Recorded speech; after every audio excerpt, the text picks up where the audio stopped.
in order to enable the Committee on Delegated Legislation to conclude on the consideration of the regulations. After consideration of the motion by the Committee on Delegated Legislation, which is seeking an extension to consider the refugees regulations of the year 2024, the senators this afternoon will resume debate on a bill sponsored by Senator Beatrice Ogola on the maternal newborn child health bill. This is Senate Bills number 17 of the year 2023. Equally, this afternoon, we expect senators to hold debate on the Heritage and Museums Bill, Senate Bills number 8 of the year 2023. This bill is by the Chairperson Standing Committee on Matters Labor and Social Welfare. Lined up for debate this afternoon is the Agriculture and Food Authority Amendment Bill, Bill number 13 of the year 2023, and we expect debate in regards to various amendments proposed by Senator James Murango on the Agriculture and Food Authority Amendment Bill number 13 of the year 2023. The County Hall of Fame Bill, Senate Bills number 18 of the year 2023 by Senator Miraj Abdullahi, is another bill that is lined up for debate this afternoon, and so is the County Assembly Services Amendment Bill, Senate Bills number 34 of the year 2023. The status of pending bills in counties is a motion that senators are set to resume debate on this afternoon. The motion is by the Senator for Narok County, Senator Ledama Olekina. The House will also consider the declaration of cattle rustling and banditry as a national disaster and establishment of a special fund for victims.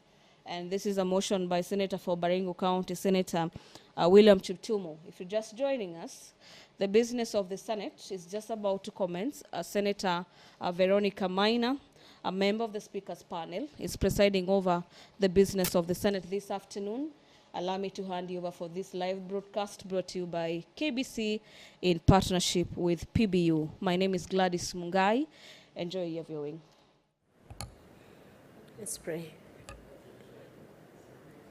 Ewe Mwenyezi Mungu, twakusihi ututazame kwa neema nyingi na baraka sisi watumishi wako, ambao umeridhika kutuita kwa nyadhifa za uongozi katika jamhuri hii yetu. Twakuomba utujalie tuyatende na tufikirie mambo yote yatakayotufikishia mbele yetu kwa njia ya haki na uaminifu, ili kustawisha amani, ufanisi na heri ya nchi hii yetu, na wale ambao haja zao umezikabidhi mikononi mwetu. Amen.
Can you confirm whether we have quorum, clerk?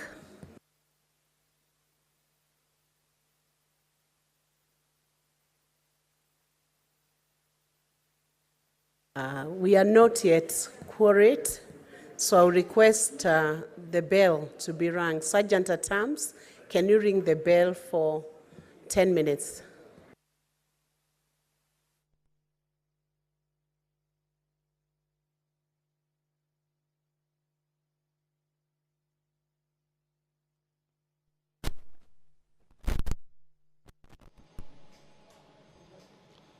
The quorum bell is currently on at the Senate this afternoon. A quorum bell occasioned by the lack of quorum at the Senate, pursuant to Standing Orders number 35 on matters quorum at the Senate. And as we await for senators within the precincts of Parliament to make their way into the chamber this afternoon, allow me to take you through the order paper this afternoon on some of the business for consideration by senators this afternoon. Where pursuant to standing orders of the House, standing orders number 53 rather, subsection 1, to senators, the senator for Bungoma and nominated Senator Catherine Muma will be seeking statements before various standing committees of the House. The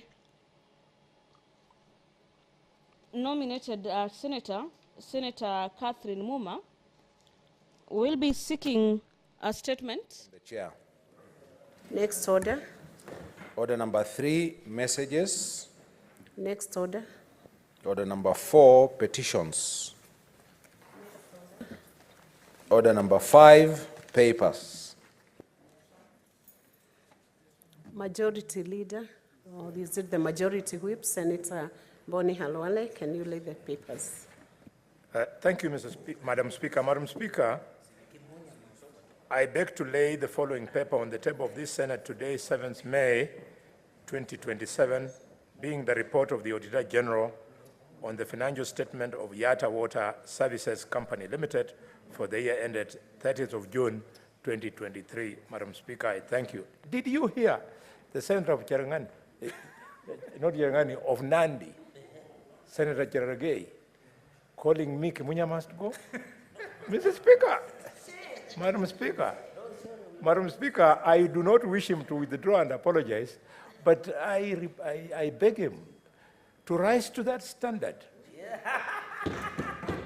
of Kimunya must go, especially in these days of Linturi. Senator Boni Halwale, I am sure you are very conversant with your name. I believe it's not Kemunya.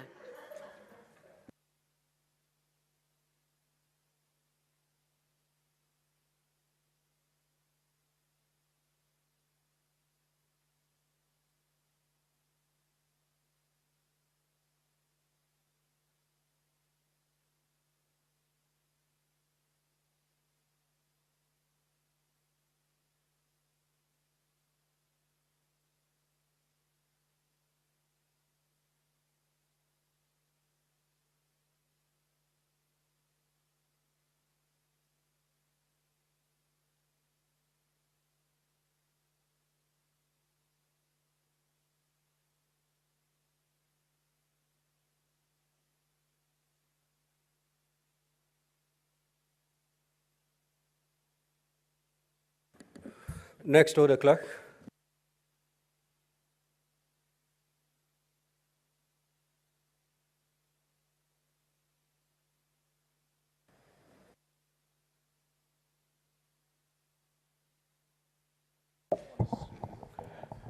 Order number 6, notices of motion. Senator Mofire.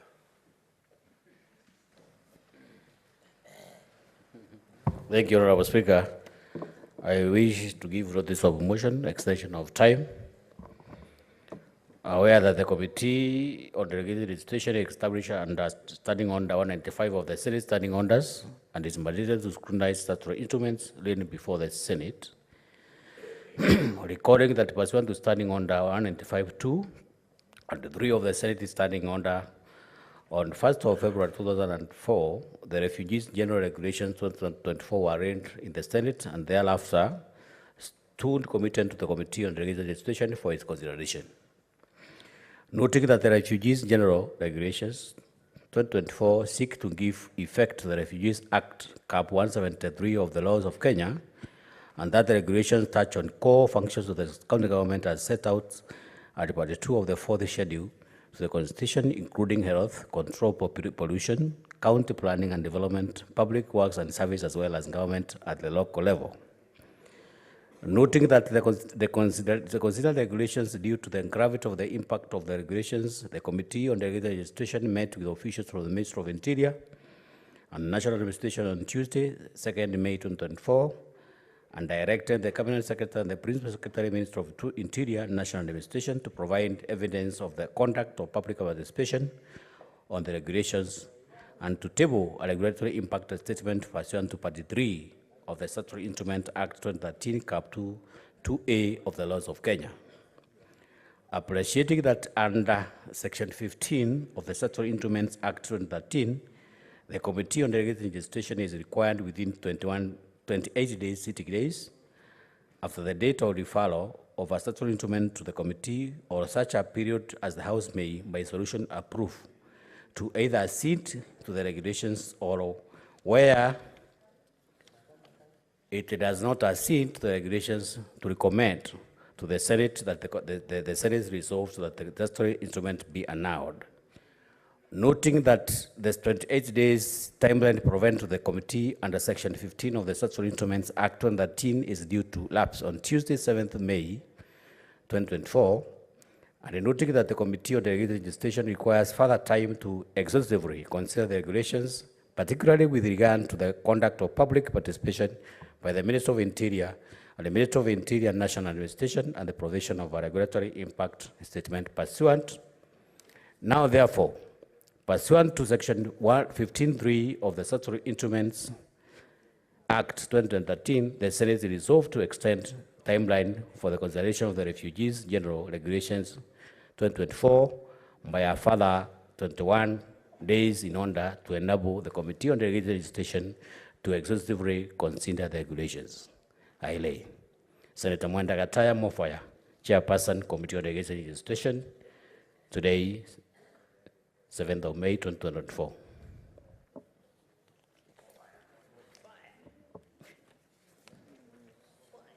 Senator Kavindu.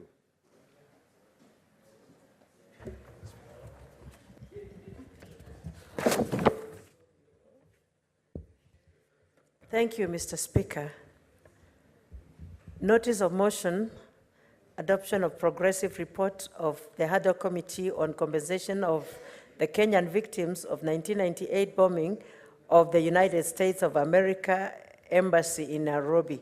Mr. Speaker, I beg to give notice of the following motion, that the Senate adopts the progressive report, the progress report of the Haddock Committee on the compensation of the Kenyan victims of 1998 bombing of the United States of America Embassy in Nairobi, laid on the table of the Senate on Thursday, 2nd May 2022.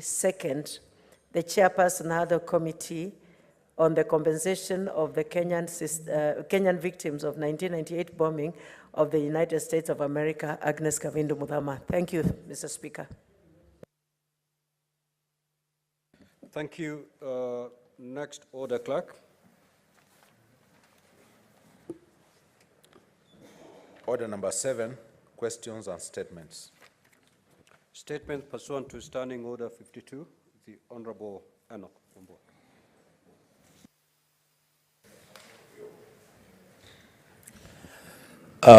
I thank you, Mr. Speaker. Mr. Speaker, I rise pursuant to Standing Order 52.1 to make a statement on a matter of national general topical concern, namely the terror attack on Monday, 29th of April 2024 in Mandera County, which has caused distress to numerous families and victims. The Speaker, sir, on Monday, 29th April 2024, at approximately 20 minutes past 7 o'clock, the world was treated to the sad news of yet another terror attack in Mandera County. The deafening blast of an improvised explosive device at Elwak Town, which is a few meters from the local administration police camp, left in its wake death, severe and permanent bodily injuries, widespread destruction, and a profound sense of existential fear among civilians. The attack, Mr. Speaker, is alleged to have been targeted at teachers and health workers, a majority of whom are non-locals. This is quite concerning, as there is a significant population of teachers, health workers, and construction workers from Kitui County and from other counties diligently serving in Mandera County. Mr. Speaker, sir, as fate would have it, 11 casualties of the terror attack were from Kitui County. 7 of the casualties had lost their lives as of yesterday. They are Mr. Alex Mutati, Sami Peter, John Baku, Kilonda Mutemi, Robert Munyidhia Katui, Munyoki Musalu, Joseph Molelu Mutuko, and Munyao Moloi. Mrs. Mutati, Peter, Musalu, and Mutuko came from No Ward in Mwingi Central Constituency and had resided in Elwak for 3 years and 3 months respectively. Mr. Mutati was working in construction sites and was, at the time of his death, making arrangements to solemnize his wedding. Mr. Mutuku succumbed to his injuries at the intensive care unit at Kenyatta National Hospital, where he has incurred a significant hospital bill. Mrs. Mutemi and Katui both hailed from Bondoni area of Kiomo, Chedhani Ward in Mwingi West constituency. Mr. Molui from Mwingi Central constituency succumbed to his injuries at Wajir General Hospital, with the family having to incur a cost of 140,000 Kenya shillings to transport the body to Nairobi for autopsy. Other victims, Mr. Speaker, are nursing serious injuries in various health facilities at a great cost, and unfortunately at a time when medics in public hospitals are on strike. The families of the casualties have been left to their devices to meet the hefty costs occasioned by the terror attack. There are huge bills that the families must settle for autopsy and body reconstruction. Medical bills also continue to accumulate each passing day for those in hospital. At the Kenyatta National Hospital, Mr. Speaker, as at yesterday, the personal details and bills of those admitted were as follows. Mr. Festus Mudhui Karuvu, 35,000 shillings. Mr. John Karuvu, 145,000 shillings. Mr. Peter Kelonzi Ndava, 35,000 shillings. Mr. David Ziema, 16,000 shillings. Mr. Karuvu is from Keo area of Kiomo Chedhani Ward in Mwingi West constituency and is father to Mr. Mudhui, and both of them are admitted at the Kenyatta National Hospital nursing various injuries. I wish them, together with Mrs. Ndava and Ziema, quick and full recovery. The prayers of the people of Kitui County and Kenyans of goodwill are with you and with the families of those who were killed in the terror attack. Mr. Speaker, sir, honorable members, these families feel neglected by both the national government and the county government of Kitui. The families need support to settle bills and to attend to their loved ones.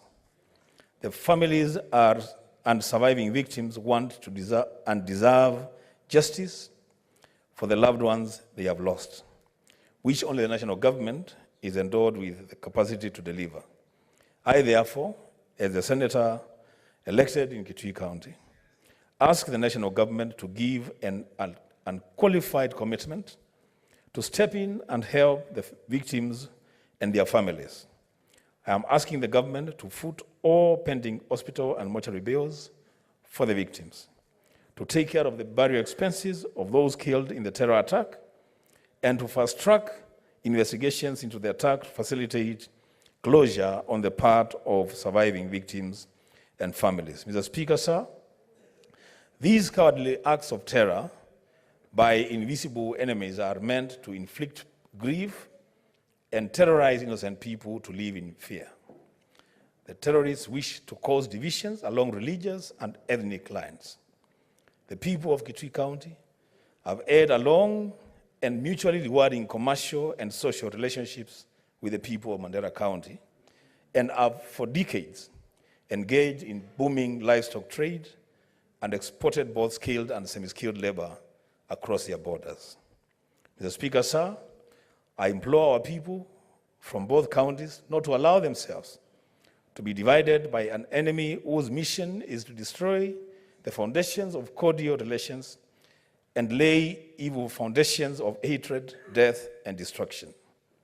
They must not be cowed to submission by an enemy who is pursuing evil outcomes for reasons only the devil can explain to his own. Long live the cordial relations between the people of Mandera County and the people of Kitui County, and in the words of the national anthem, may peace be found within our borders. I thank you, Mr. Speaker. Statements pursuant to Standing Order 53-1. The Honorable David Wakoli. That statement is dropped. The Honorable Senator Catherine Muma.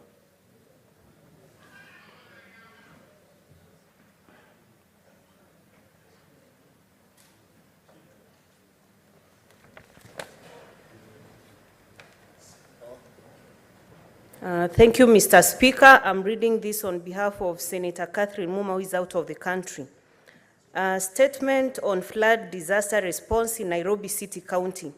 Mr. Speaker, sir, I rise pursuant to Standing Order 53-1 to seek a statement from the Standing Committee on National Security, Defense and Foreign Relations regarding the disaster responses undertaken by the Ministry of Interior and National Administration and the Nairobi City County Government to mitigate the effect of floods in Nairobi.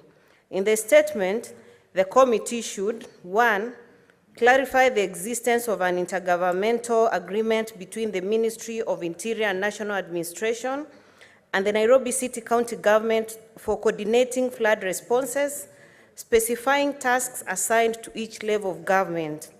2, provide up-to-date data on deaths, injuries, displaced households, especially in informal settlements like Mathare, Kibra, Kawangware, Mukuru, and closed schools and affected students. 3, detail financial and non-pecuniary support allocated by the national and county governments for affected households, schools, and communities, stating the various roles of various ministries, departments, and agencies involved in the response, e.g. the Kenya Red Cross Society, NDOC, National Disaster Management Unit. 4, clarify whether housing and urban planning departments have integrated climate-smart strategies into urban development plans to enhance resilience against disasters like floods, and mention the role and involvement of non-state actors, development partners, and public benefit organizations in building resilience mechanisms against disasters such as floods.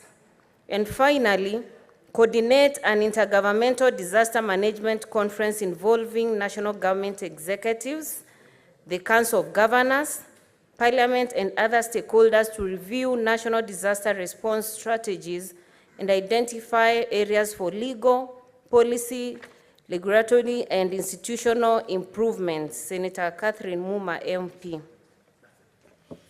Senator Chute.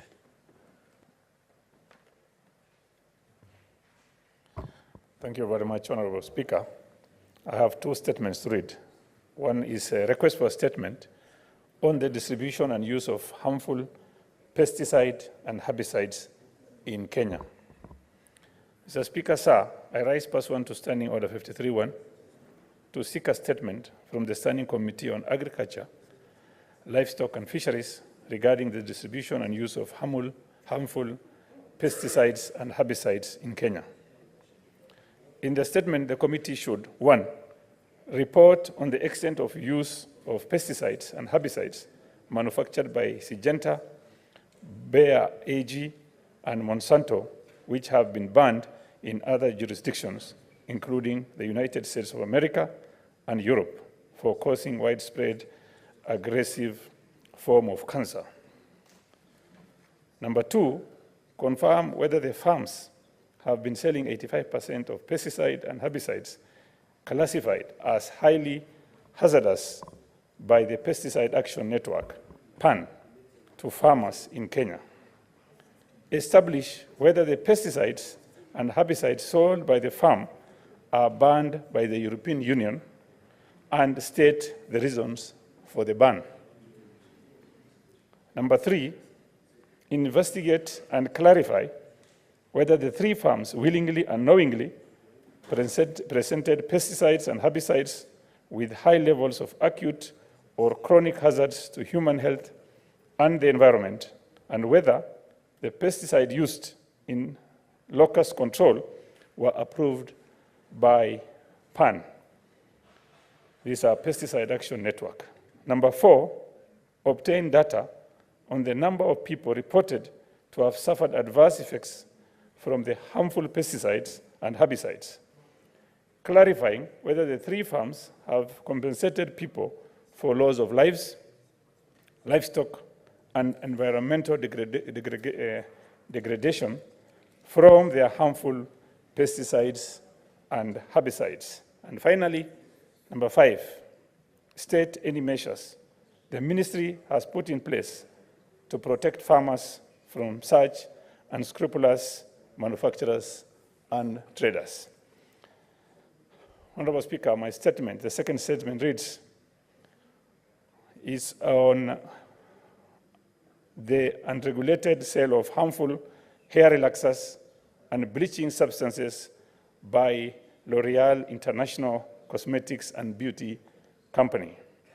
Mr. Speaker, sir, I rise pursuant to Standing Order 53-1 to seek a statement from the Standing Committee on Health concerning the unregulated sale of harmful hair relaxers and bleaching substances by L'Oreal International Cosmetics and Beauty Company. In the statement, the committee should, 1, investigate whether the ingredients used by L'Oreal International Cosmetics and Beauty Company in the manufacturing and preservation of hair relaxers and bleaching substances contain carcinogenic properties, carcinogenic properties such as formaldehyde. Number 2, establish health risks associated with the usage of these products. Number 3, clarify whether the company exercises consumer protection and risk assessment by labeling the chemical used in other products, and if they perform risk assessment to minimize the risk of human contact allergic reactions. Number 4, establish all complaints of experienced side effects after the use of L'Oreal beauty products and give data of those who have been compensated, if any. And finally, 5, investigate whether the products are in the market legally and whether they are disproportionately skewed against the Black African population. Thank you, Honorable Speaker. Statements pursuant to Standing Order 56. The Chairperson, Standing Committee on Energy.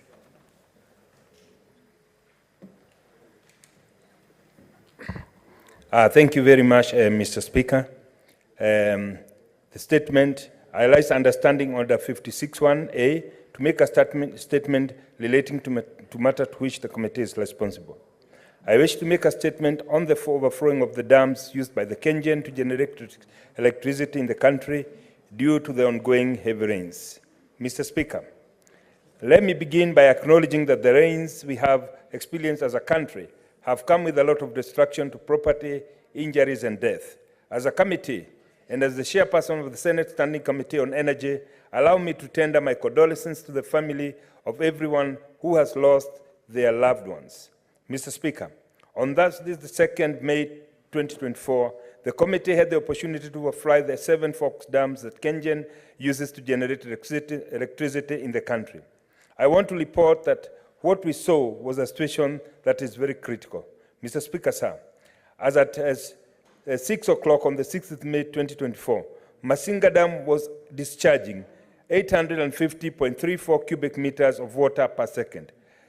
Kabaru Dam was discharging about 1076.10 cubic meters of water per second. Gitaru Dam was discharging 1495 cubic meters of water per second, while Kindaruma Dam was discharging 1174 cubic meters of water per second. And Kiambere Dam was discharging 1316 cubic meters per second. The release of the water is through the cascading manner, meaning that the dam that releases water back to the Tana River is Kiambere Dam, which was discharging 13.16 cubic meters per second. Mr. Speaker, sir, the general perception has been that the KenGen by practice releases this water from dams back to the Tana River. This is, however, not the case. When the mega dams were built, a control mechanism called a spillway is built together with the dam. Spillways are structures that either form part of the dam or are constructed just besides the dam. They are used when a reservoir is full to pass the floodwater safely and in controlled way over to a dam, around it or through it. For the Seven Forks Dam, it is not different. That water overflowed and is being discharged through the spillways. Mr. Speaker, sir, prior to overflying the Seven Forks dams, the committee was able to fly to Garissa and see the damage that has been caused by the floodwater from Tana River. We saw villages and houses marooned by water, roads washed away, and we also heard of untold suffering that the people of Garissa has endured. The irony of the whole matter is that the rust lane that Garissa had experienced before was on the 25th April 2024, 7 days before. Yet, Garissa town was flooded with water. This was water from Tana River, which had broken its banks.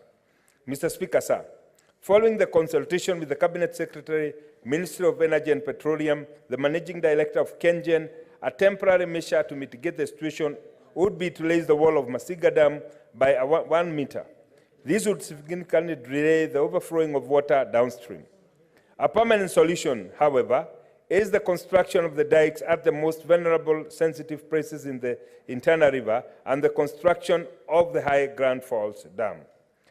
Dikes are flood mitigation structures created in river that prevent water from flowing beyond a certain height.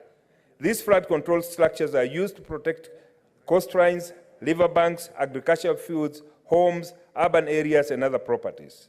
Countries like Somalia, with the help of the UNDP, constructed 2 dikes in the Bulai stream, which transformed Haji village in the hinterland of Gendo region. The Netherlands have also used dikes to control floods. Between 33 and 60% of Netherlands is located below sea level, and Netherlands depends on the dikes and leaves for flood protection. The other permanent solution is the building of the High Grand Falls Dam. High Grand Falls multipurpose reservoir is one of the flagship projects in Kenya, Vision 2030. The proposed dam site is in Tana River, the largest river in Kenya, and will be located on the left side of the river with the potential to store sufficient runoff, about 5 billion cubic meters during the rainy season of the flood. River flow regulation and supply for irrigation, domestic and industrial purposes. The government in September 2023 signed a public-private partnership agreement with the UK firm for the construction of the High Grand Falls.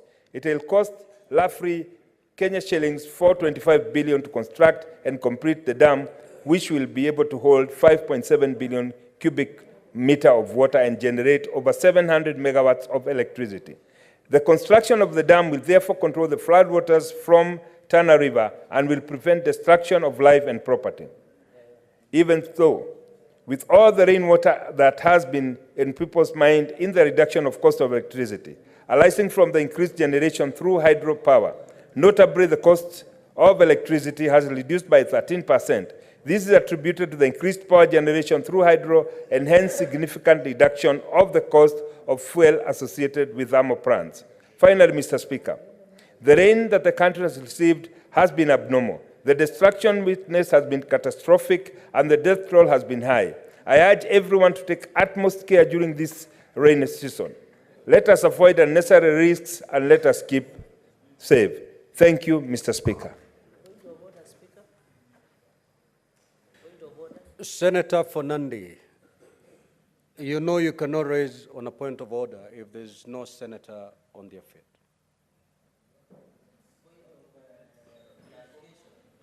Proceed.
Now, Senator Fernandi, indeed, I received your notice of motion from the office of the clerk.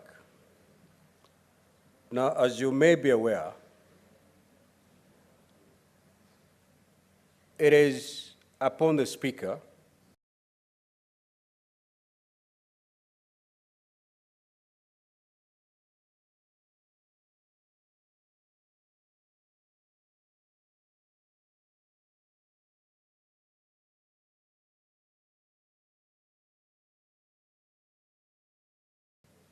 to go through a notice of motion or a letter be written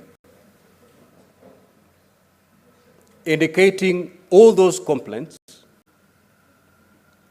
and those issues shall be put before the Parliamentary Service Commission for discussion and reaction. In the event that the Parliamentary Service Commission is unable to adequately and to the satisfaction of honorable senators to address those issues, then at that particular time, I will allow any motion for this House to express its dissatisfaction in the manner that the services are offered at Bunge Towers. And therefore, the Secretariat procedurally by now the Secretariat ought to have informed you of my decision as the Speaker. If not, Clerk, may that be communicated to the Honorable Senator in the next 24 hours for action.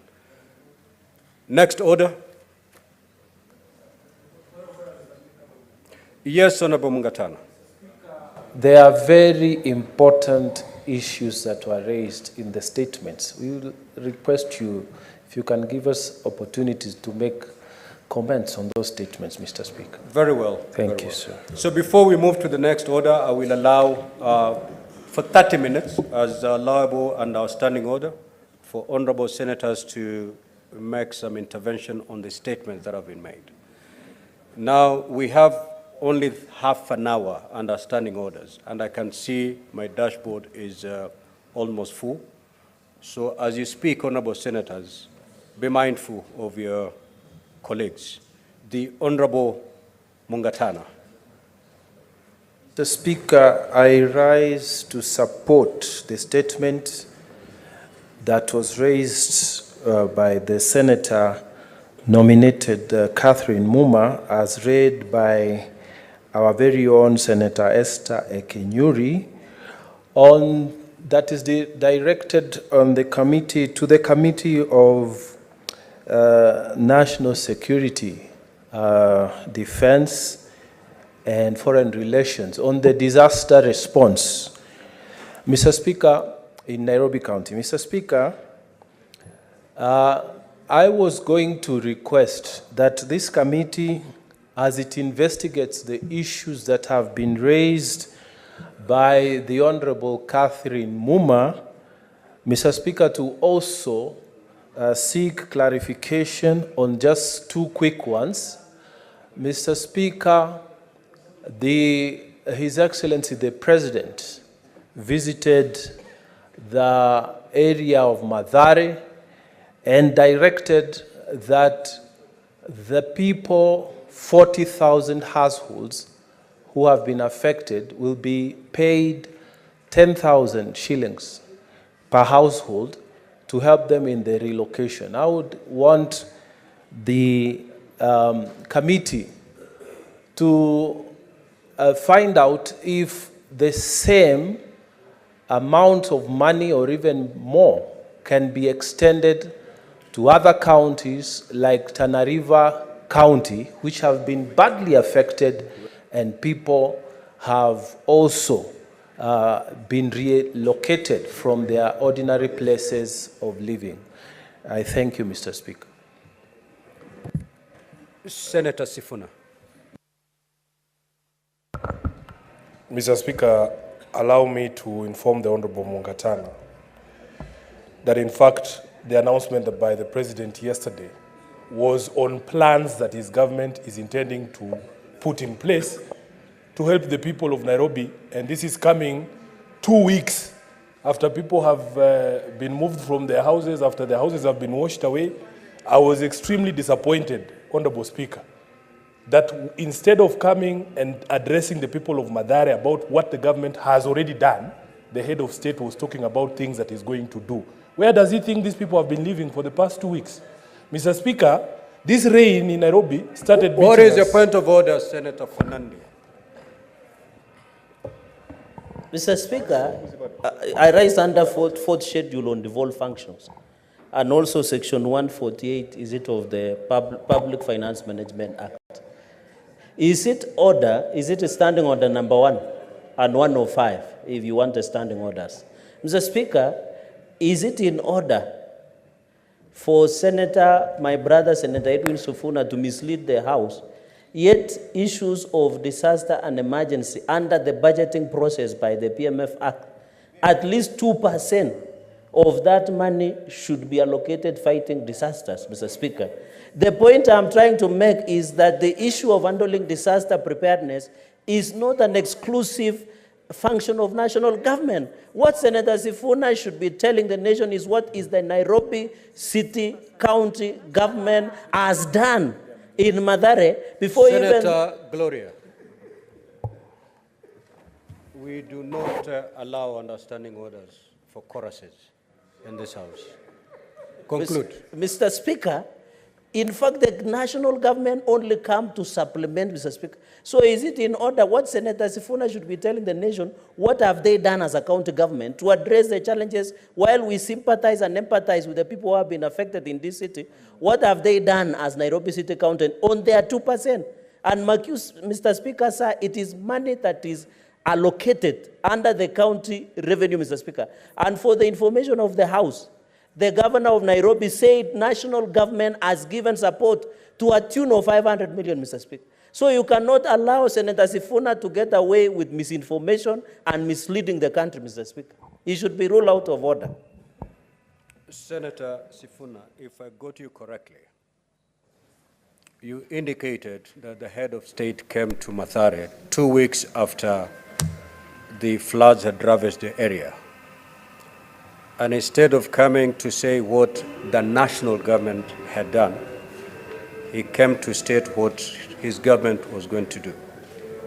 Taking it from where the Senator for Nandi has said, that under Schedule 4 of our Constitution, that particular function fairly falls within the county government.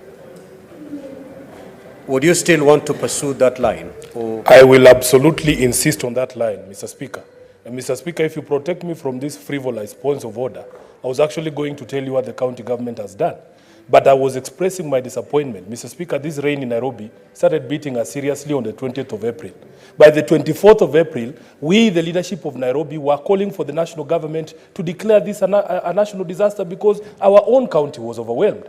I hear people parroting about 2% of the resources of the county being directed to the disaster account. It's not as if county governments receive all the money that is allocated to them by this house and then separate 2% and put it in the account. As we speak right now, if you are a serious person who follows devolution, you know that the county governments have not received money since January.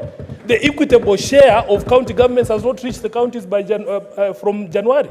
So, Mr. Speaker, when you hear somebody saying talk about 2%, 2% of what? You should talk about 2% of money that you have put in the accounts of the county governments. Mr. Speaker, my disappointment is in the fact that from the 24th of this month, of last month, people have been sleeping outside. Then you come and tell us that you're going to give 10,000 shillings to the affected households. We have lost over 10,000 households, Mr. Speaker. Where do you think these people have been sleeping? That is my disappointment, and I want to dissuade Honorable Mungatana. Don't wait for Ruto's money. It's not coming for your people. Mr. Speaker, as I speak right now as a senator of Nairobi, I can confirm that no money has reached the people of Nairobi from the national government. So don't tell us about 2%. Senator for Nairobi, in this house we use parliamentary language. If you're referring to a colleague, you refer to them as honorable senator. If you're referring to the president, you refer him as His Excellency, the President of the Republic of Kenya. We do not have a Mr. Ruto, so kindly abide. I want to advise... I thought you had concluded. Yes, Senator. Let me make the correction you asked me to make. Okay, I want proceed. to ask the Honorable Senator for Tana River, the very able Danson Mungatana, do not wait for President Ruto's money. It is not coming. I thank you, Mr. Speaker. Senator Chirange.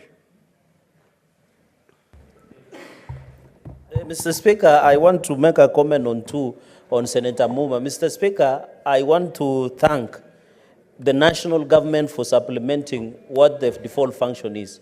I know you being a former governor, you know disaster management, disaster response, fire is, and you are a distinguished lawyer in this republic, Mr. Speaker.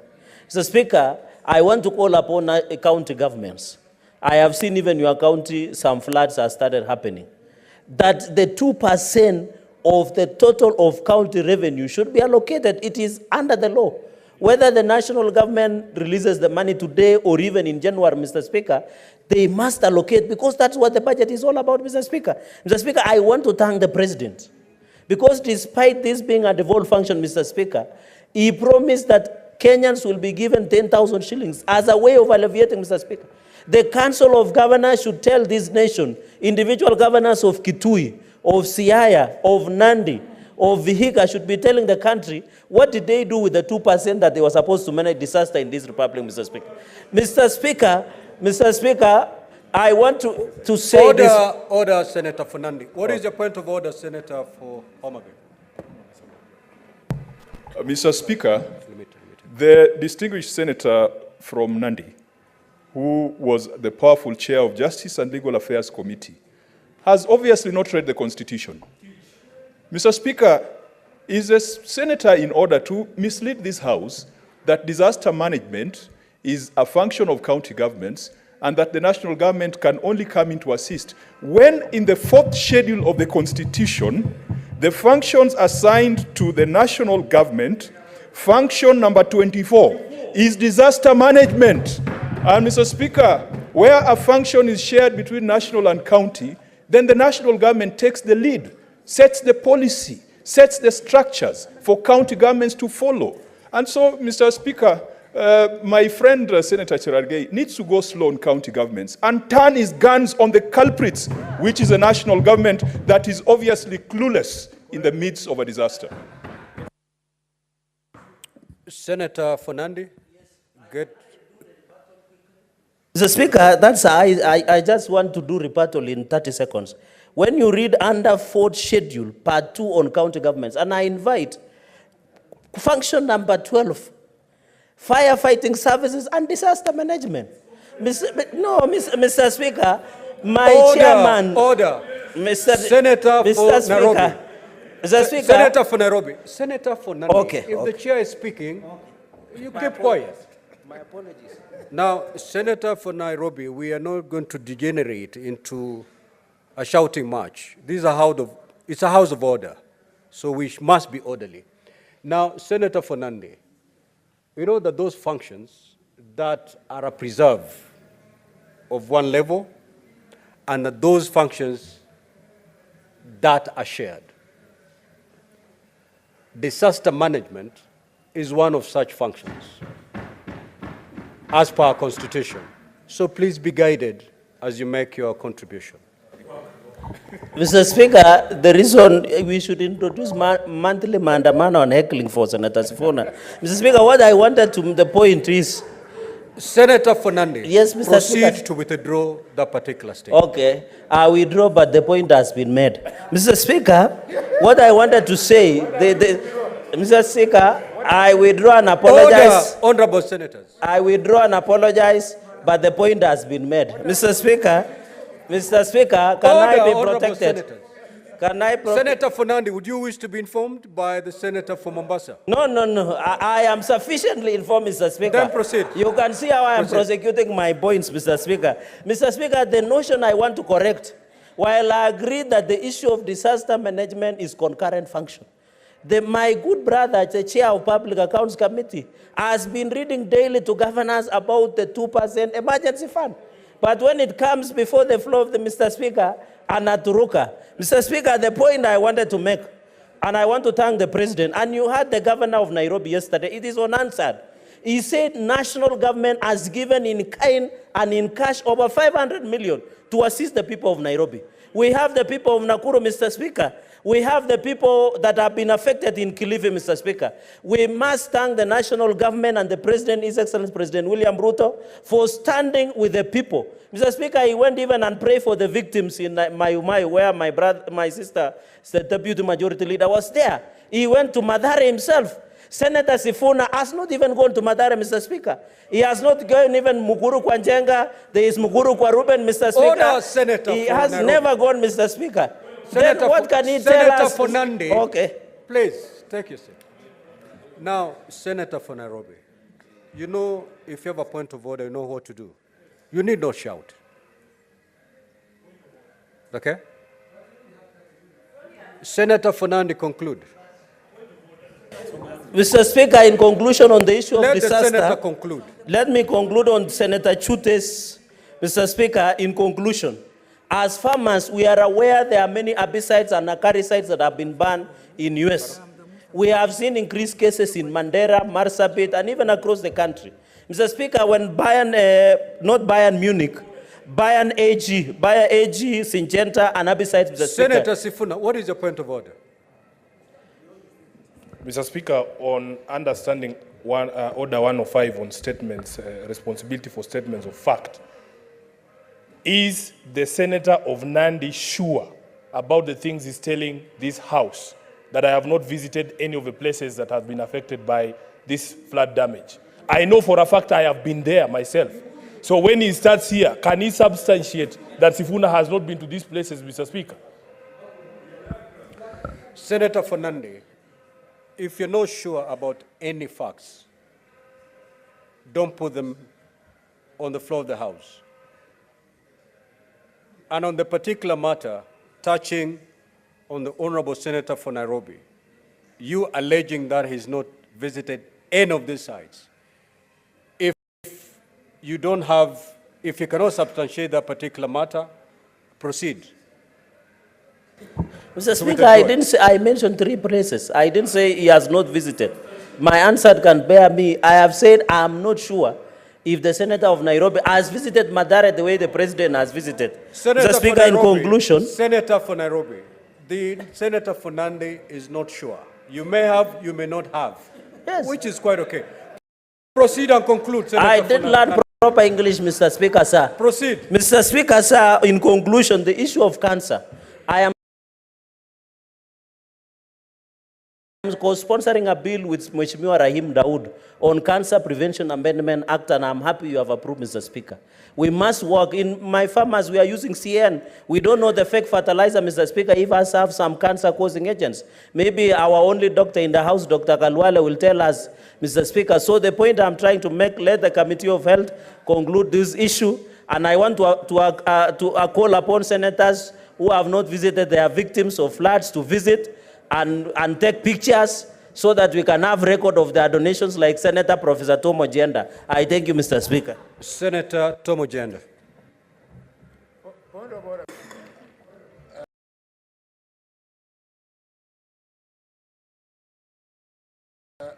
Thank you, Mr. Speaker, sir. Mr. Speaker, Senator Ojenda, just a minute. What is your point of clarification, Senator? Sorry, Mr. Speaker, to interrupt the proceedings. As you are hearing, we are unable to concentrate on debate. There's a lot of picketing out there, Mr. Speaker.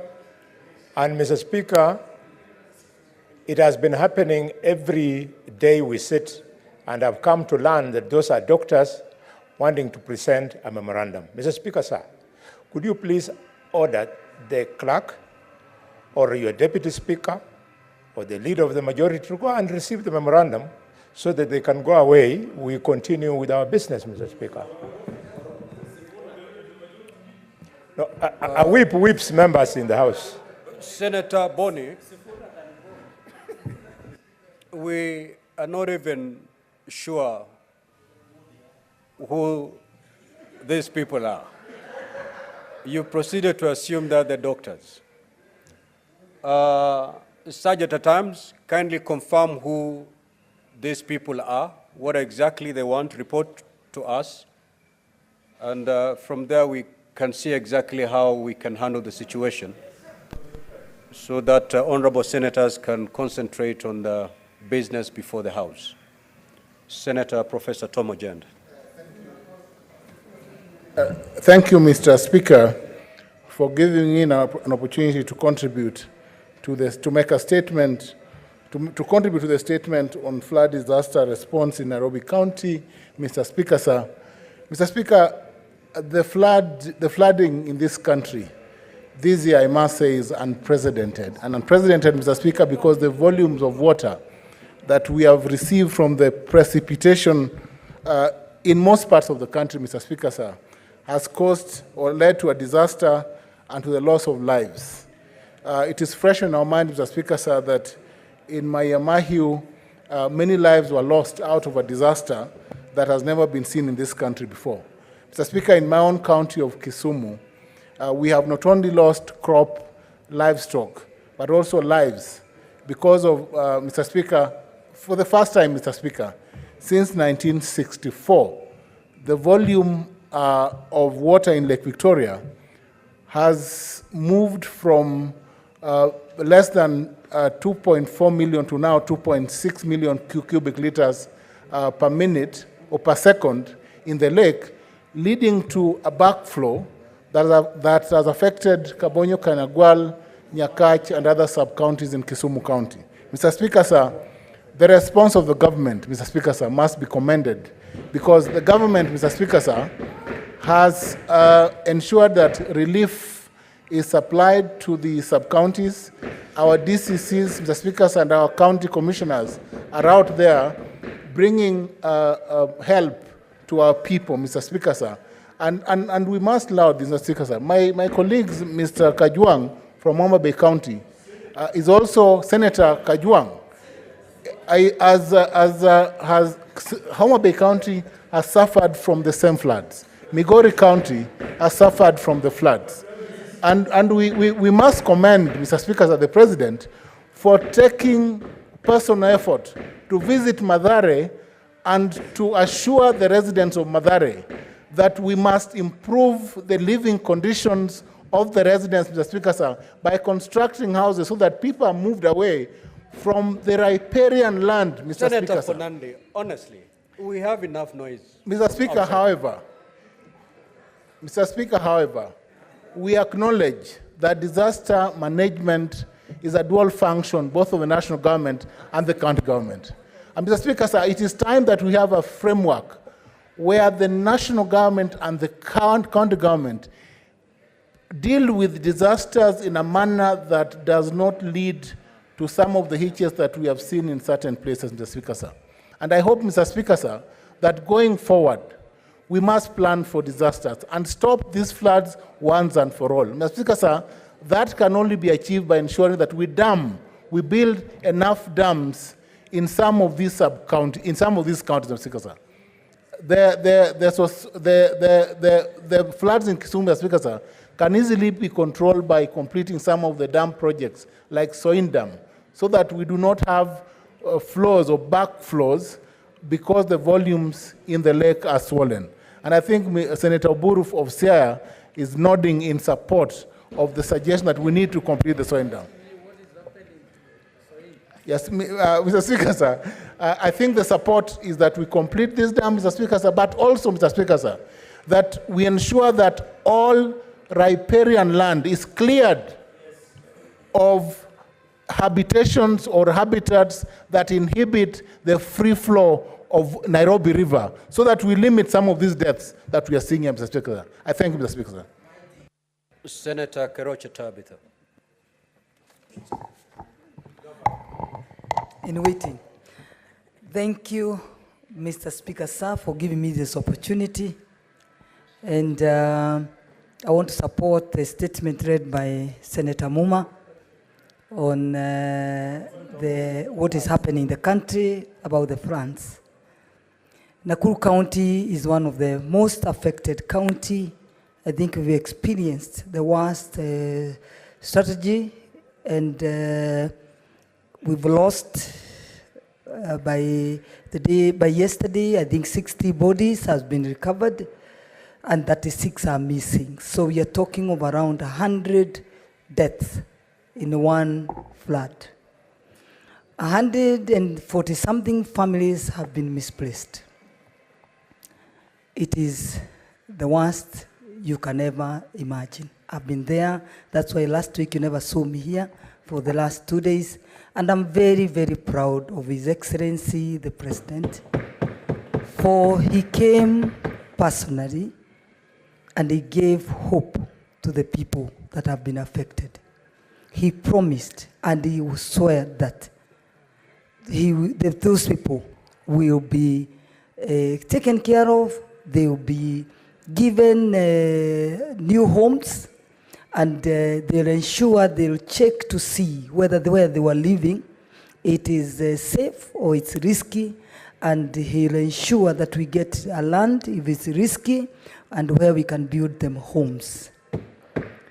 If your counties have not gotten such a tragedy, just pray that you don't get it. It's so traumatizing to the people. They were left with nothing, meaning even the dress that they had worn, the ones who were swept by the water removes the clothes, so they were left with nothing. Their documents are all gone. but His Excellency promised He'll give them back their title, their IDs. They even knew that there is no school fees for the children. So he said even he's going to give the school fees and ensure the children go back to school. He promised he's going to settle them and ensure they start their new life. So that even if they continue mourning, they are not traumatized to know that they have no home. I really want to thank His Excellency and the Deputy President and the government of Kenya Kwanza. My work is to ensure all that is done as the Senator of Nakuru County. I promise the victims that I'll walk the journey with them. I'm very happy and very sure that if it is the county government only left to serve or to work on these disasters, some are clueless, they don't understand what needs to be done to these people. And we've seen a lot of PRs. You can look around and see there's a lot of PRs. For me, it is a very serious matter, and we are relying on the national government. I can put that. There is money put, especially in Nakuru County. It was 605, because 300 was in the financial year, the budget set in the financial year 2020 and 2022-2023, and in that fund, I think we were added about 305. So meaning we already have 605. Then that money alone is enough even to ensure these people are given new life. But we'll continue working and ensuring that what they were promised by the president, they will get, and walk with them the journey. But the question will be asked. The big question is, even as senators, and this is what we need to ask, because there is this department called meteorological departments that give risks assessments. The people who are given those risk assessments, who are they? And do they have the capacity to ensure that if people are told that here people need to be reallocated, are they able to give those assessments and those risk assessments on time, the minute they are given? If you look at the market in this country, to ensure that these floods are controlled on time, they are doing their work correctly and effectively. And the money that is given, of course, for these funds, that it is used effectively to ensure the governors don't put that money in the pocket, but they ensure that it's used to save our people. Asante. Thank you.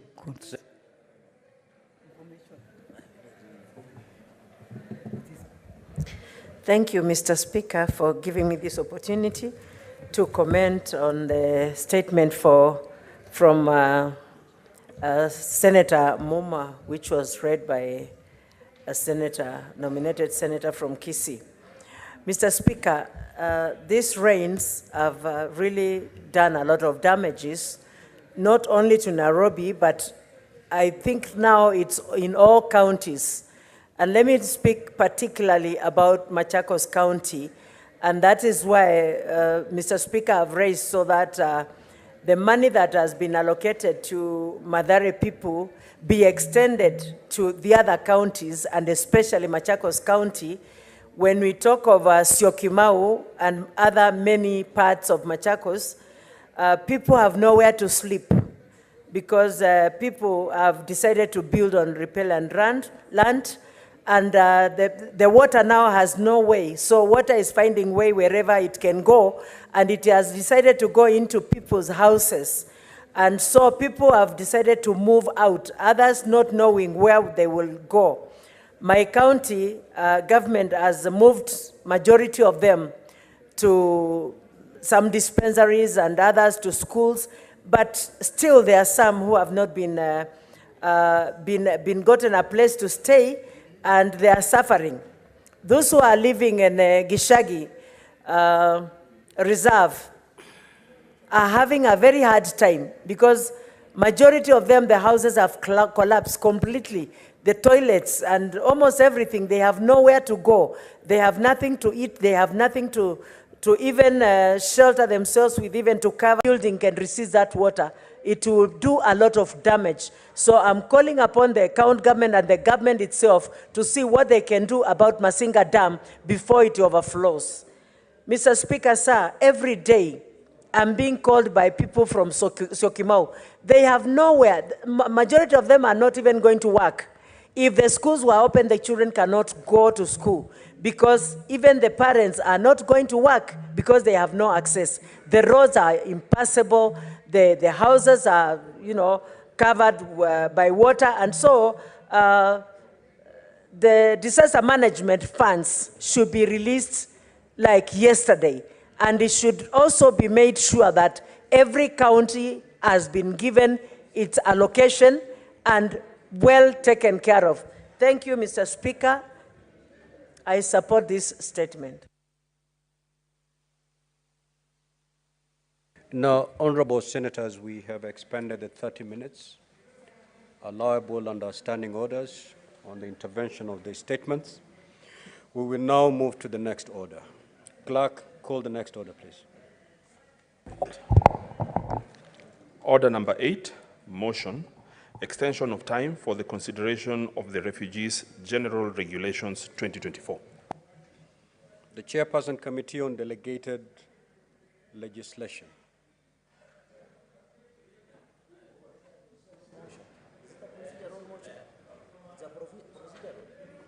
Honorable Speaker, Mr. Speaker, sir, I beg to move the motion in an amended form.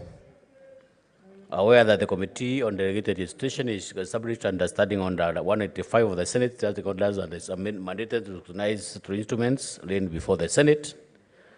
Recording that pursuant to Standing Order 195-2 and 3 of the Senate Standing Orders, on 20th of February 2024, the Refugees General Regulations 2024 were read in the Senate and thereafter stood committed to the Committee on Delegated Legislation for its consideration. Noting that the Refugees General Regulations 2024 seek to give effect to the Refugees Act Cap 173 of the laws of Kenya, and that the regulations touch on core functions of the county government as set out as Part 3 of the 4th schedule to the Constitution, including health control, pollution, county planning and development, public works and services, as well as governance at the local level. Noting that in considering the regulations, due to gravity of the impact of the regulations, the Committee on Delegated Legislation met with officials from the Ministry of Interior and National Administration on Thursday, 2nd of May 2024, and directed the Cabinet Secretary and Principal Secretary, Minister of Interior and National Administration to provide evidence of the conduct of public participation on the regulations and to table a regulatory impact statement pursuant to Part 3 of the Statutory Instrument Act 2013, Cap 2A of the laws of Kenya. Appreciating that under Section 15 of the Statutory Instruments Act 2013, the Committee on Delegated Legislation is required within 28 sitting days after the date of referral of a statutory instrument to the committee or such a other period as the House may, by resolution, approve to either assent to the regulations or, where it does not assent to the regulations, to recommend to the Senate that the Senate resolve that the statutory instruments be annulled. Noting that the 28 days timeline provided to the committee under Section 15 of the Statutory Instruments Act 23 is due to lapse on Tuesday, 7th May 2024. Now, therefore, pursuant to Section 115.3 of the Statutory Instruments Act 23, the Senate resolved to extend the timeline for the consideration of the Refugees General Regulations for 2024 by a further 21 days in order to enable the Committee on Delegated Legislation to conclude consideration of the regulations. Thank you, Honorable Speaker.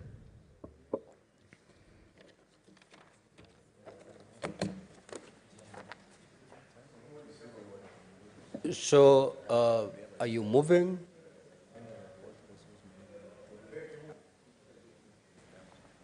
What do you intend to do?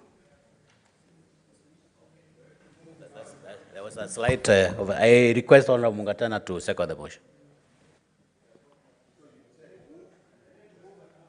I move and request Honorable Mungatana to second the motion. So, Mr. Speaker, I want to thank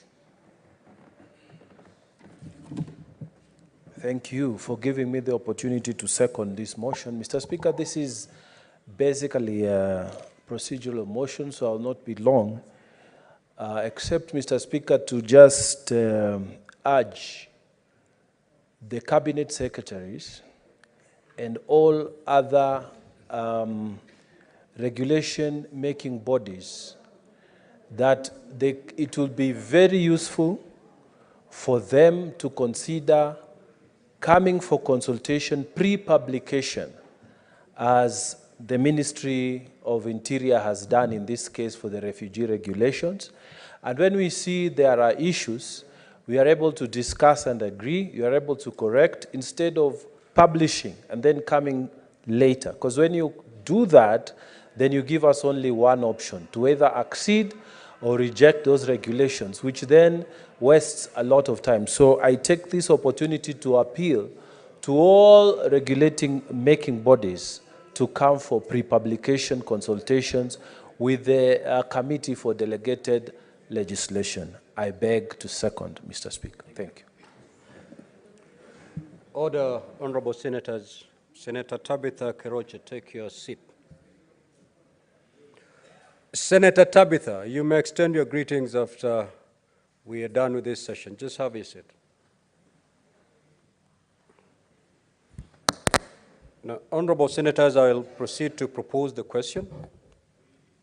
Aware that the Committee on Delegated Legislation is established under Standing Order 195 of the Senate Standing Orders and is mandated to scrutinize statutory instruments laid before the Senate, recalling that pursuant to Standing Order 195(2) and 3 of the Senate Standing Orders, on the 20th of February 2024, the Refugees General Regulations 2024 were laid in the Senate and thereafter stood committed to the Committee on Delegated Legislation for its consideration.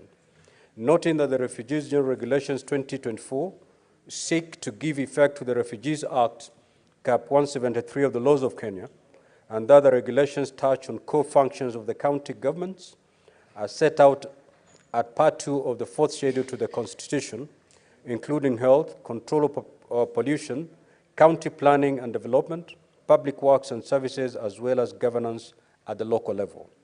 Noting that in considering the regulations, due to the gravity of the impact of the regulations, the Committee on Delegated Legislation met with officials from the Ministry of Interior and National Administration on Thursday, the 2nd of May 2024, and direct the Cabinet Secretary and the Principal Secretary, Minister of Interior and National Administration, to provide evidence of the conduct of public participation on the regulations and to table a regulatory impact statement pursuant to Part 3 of the Statutory Instruments Act 2013, Cap 2A of the laws of Kenya.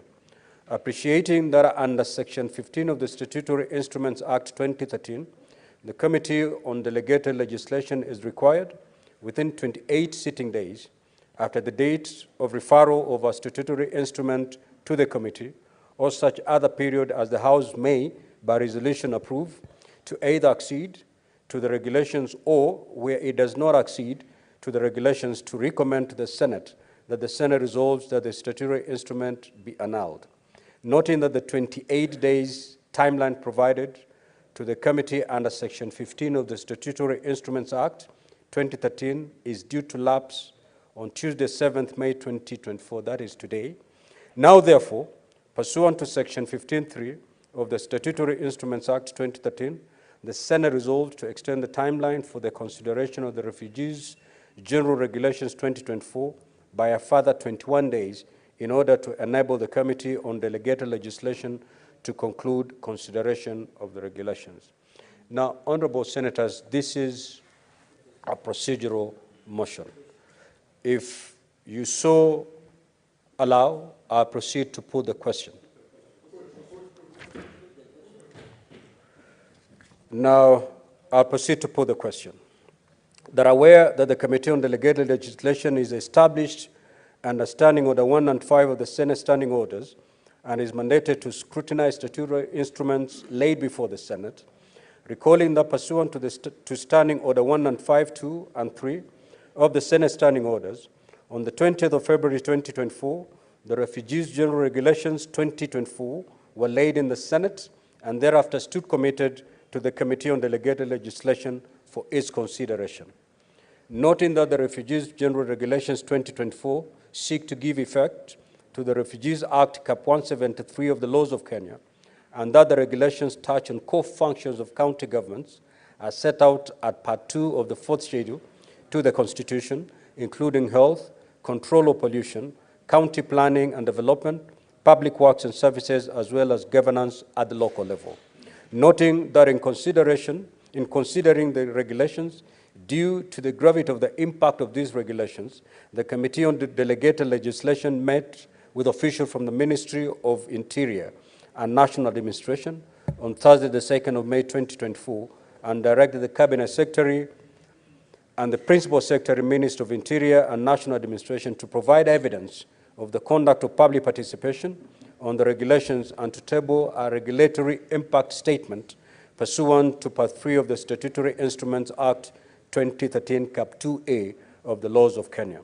Appreciating that under Section 15 of the Statutory Instruments Act 2013, the Committee on Delegated Legislation is required, within 28 sitting days after the date of referral of a statutory instrument to the committee, or such period as the House may by resolution approve, to either accede to the regulations or where it does not accede to the regulations, to recommend to the Senate that the Senate resolves that the statutory instruments be annulled.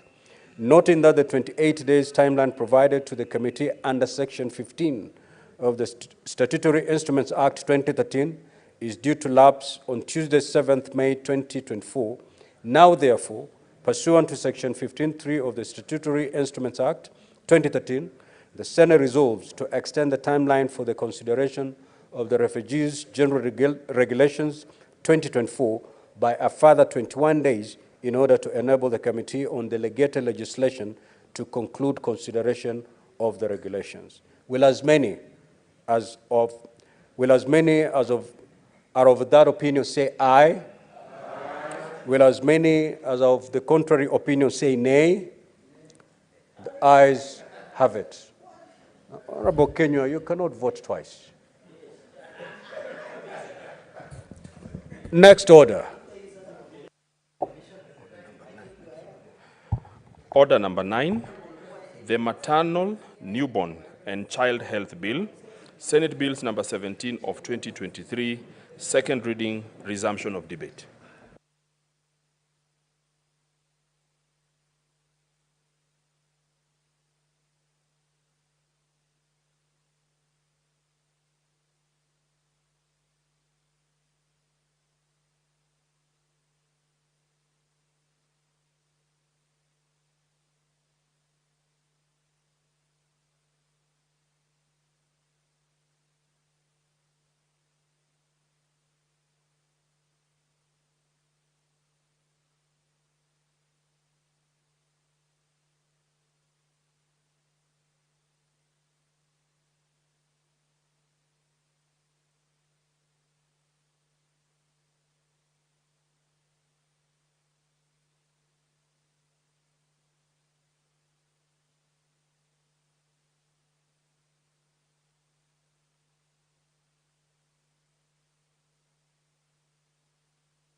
Honorable Senators, we will invoke Standing Order 45-2 and rearrange the sequence of today's order paper.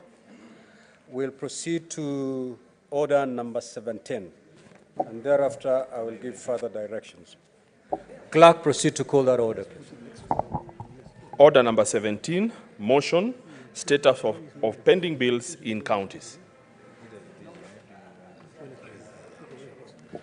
Mr. Speaker, pursuant to Standing Order number 97-3, I beg to surrender 7 minutes to Senator Kajwang and Senator Faki to be able to make certain amendments to the motion. Thanks.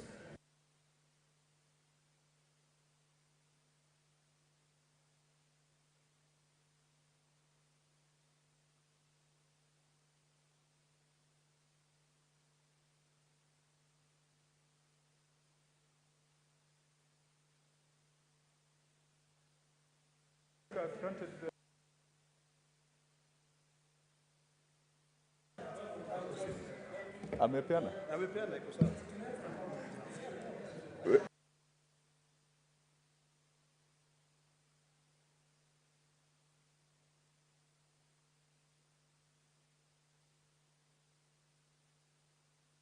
Yes, proceed, Senator Kajwang. Thank you, Mr. Speaker. Mr. Speaker, first of all, I'd like to thank Senator Ledamo Lekina for bringing this motion to the House. This is a matter that this House has been seized of ever since the House was established. During the first years of devolution, we didn't have a pending bills problem. But 5 years after devolution, we started seeing the debts owed by county governments to various service providers piling up.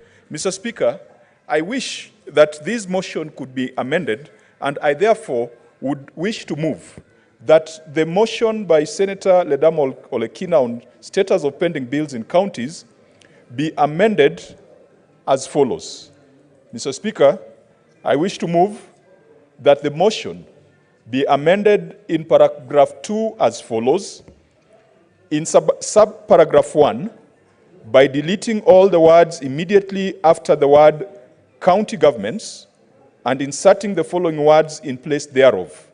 And I quote, prepare and submit to the controller of budget a payment plan prioritizing payment of pending bills as a first charge on the county revenue fund, failure to which the subsequent quarter budget releases will not be done. End of quote. Secondly, Mr. Speaker, by inserting a new subparagraph immediately after subparagraph 1 as follows, and I quote, the controller of budget takes into consideration the efforts made by a county government to clear inherited pending bills when approving exchequer releases, end of quote. Furthermore, Mr. Speaker, the motion be amended in paragraph 2.3 by inserting a new subparagraph immediately after subparagraph 4 as follows, and I quote, county governments in consultation with the control of budget to provide a budget for completion of all existing projects and that initiation of new projects to cease until completion of the existing projects, end of quote. Mr. Speaker, the justification for this amendment, on the first amendment, counties are required to present their medium-term debt strategies to the county assemblies along the county fiscal strategy plans, and this is provided for under Section 123 of the PFM that requires that on or before the 23rd of February in each year, the county's treasury submits to the county assembly a statement setting out the debt management strategy of the county government over the medium term. Mr. Speaker, I believe that this amendment is reasonable, that the plan that will be submitted to the controller of budget is a plan that is drawn from the medium-term debt strategy, and therefore this amendment does not impose any additional requirements on the county governments. Finally, Mr. Speaker, by asking the controller of budget to review past efforts to clear inherited pending bills is to give effect to the powers and functions of the controller of budget as provided for in Article 2284, where the control of budget has a responsibility to ensure prudence and responsibility even before authorizing withdrawals from county or from the consolidated fund. Mr. Speaker, I wish to move that the motion be amended as has been proposed, And I would wish to ask Senator Faki to second that amendment. Thank you, Mr. Speaker.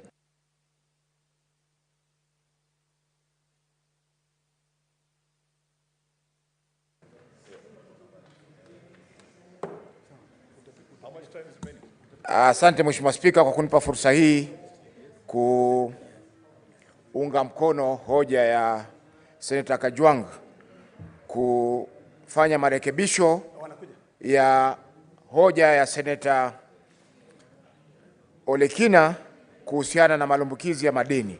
Mheshimiwa Spika, imekuwa muda mrefu sasa tunazungumzia masuala ya madeni ambayo yako katika kaunti zetu, ambao madeni haya kwa sasa Mheshimiwa Spika yamefikia zaidi ya bilioni 60 pesa za Kenya.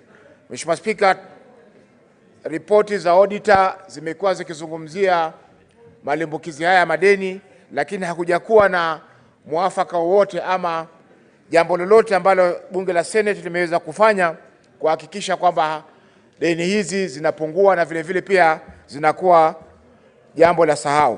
Kwa hiyo Mheshimiwa Spika, marekebisho haya yatatoa nafasi kwa bunge la Senate na vile vile kwa controller wa budget kuzuia na treasury pia na hazina kuu kuzuia pesa zinazokwenda katika kaunti zetu iwapo hawataweza kulipa madeni. Mheshimiwa Spika, tumeona visa vingi vya serikali za kaunti kuomba pesa ili waweze kulipa madeni, lakini wakipata pesa zile wanatumia kufanya miradi mingine ama wanatumia kwa safari zao, na hivyo basi madeni yanaendelea kubakia na haya madeni yanazuia utendakazi wa kaunti zetu.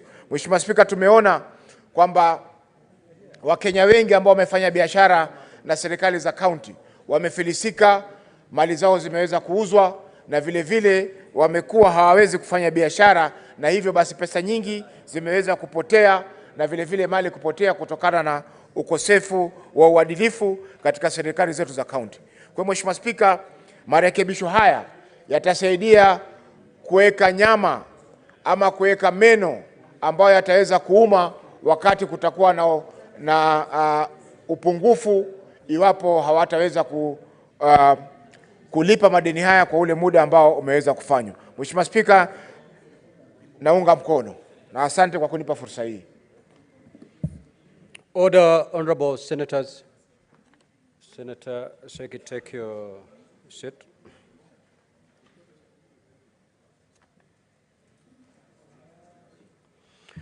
Now, honorable senators, I will proceed to propose the question that the motion be amended in paragraph 2 as follows. In subparagraph 1, by deleting all the words immediately after the word county governments and inserting the following words in place thereof. Prepare and submit to the controller budget a payment plan prioritizing payment of pending bills as a first charge on the county revenue fund, failure to which the subsequent quarter budget releases will not be done. 2, by inserting a new subparagraph immediately after subparagraph 1 as follows. The controller budget takes into consideration the efforts made by a county government to clear inherited pending bills when approving exchequer releases. 3, by inserting a new subparagraph immediately after subparagraph 4 as follows. County governments, in consultation with the controller budget, to provide a budget for completion of all existing projects, and that initiation of new projects to cease until completion of the existing projects.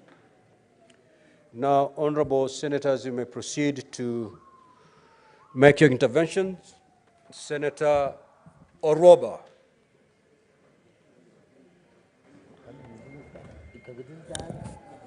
Mr. Speaker, my button is on for the maternal health care bill that I was waiting to contribute before Senator you rearrange the paper. Take your seat, Senator Oroba. Senator Wambua.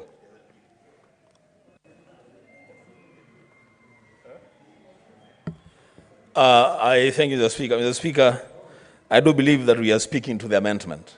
That is the motion that is yes, before yes, Mr. Speaker. Thank you, Mr. Speaker. Mr. Speaker, I am fully in support of the amendment as moved and seconded on the floor. Mr. Speaker, when we were debating the original motion, members raised concerns over this idea and this issue of the control of budget, all the time just approving payments and releases to county governments, even when there was a serious and consistent accumulation of pending bills. So, Speaker, I fully support the proposal in the amendment that now before the controller of budget authorizes any further exchequer releases to county governments, then the controller of budget must satisfy himself or herself that the county governments have no pending bills, and where there are pending bills, then those pending bills become the first charge on the county revenue fund. Mr. Speaker, I know from the beginning, at the initial stages, this will present serious challenges to the cash flow in county governments. I want to take an example of Kitui County, where we have a budget pending bills of around 400 million. Nairobi City County government, where there is a pending bill of 107 billion Kenya shillings. Mr. Speaker, then the question that we should ask ourselves would be, then if the controller of budget must insist on the full settlement of pending bills, how many years will it take for county governments to begin to receive any exchequer releases from the Treasury?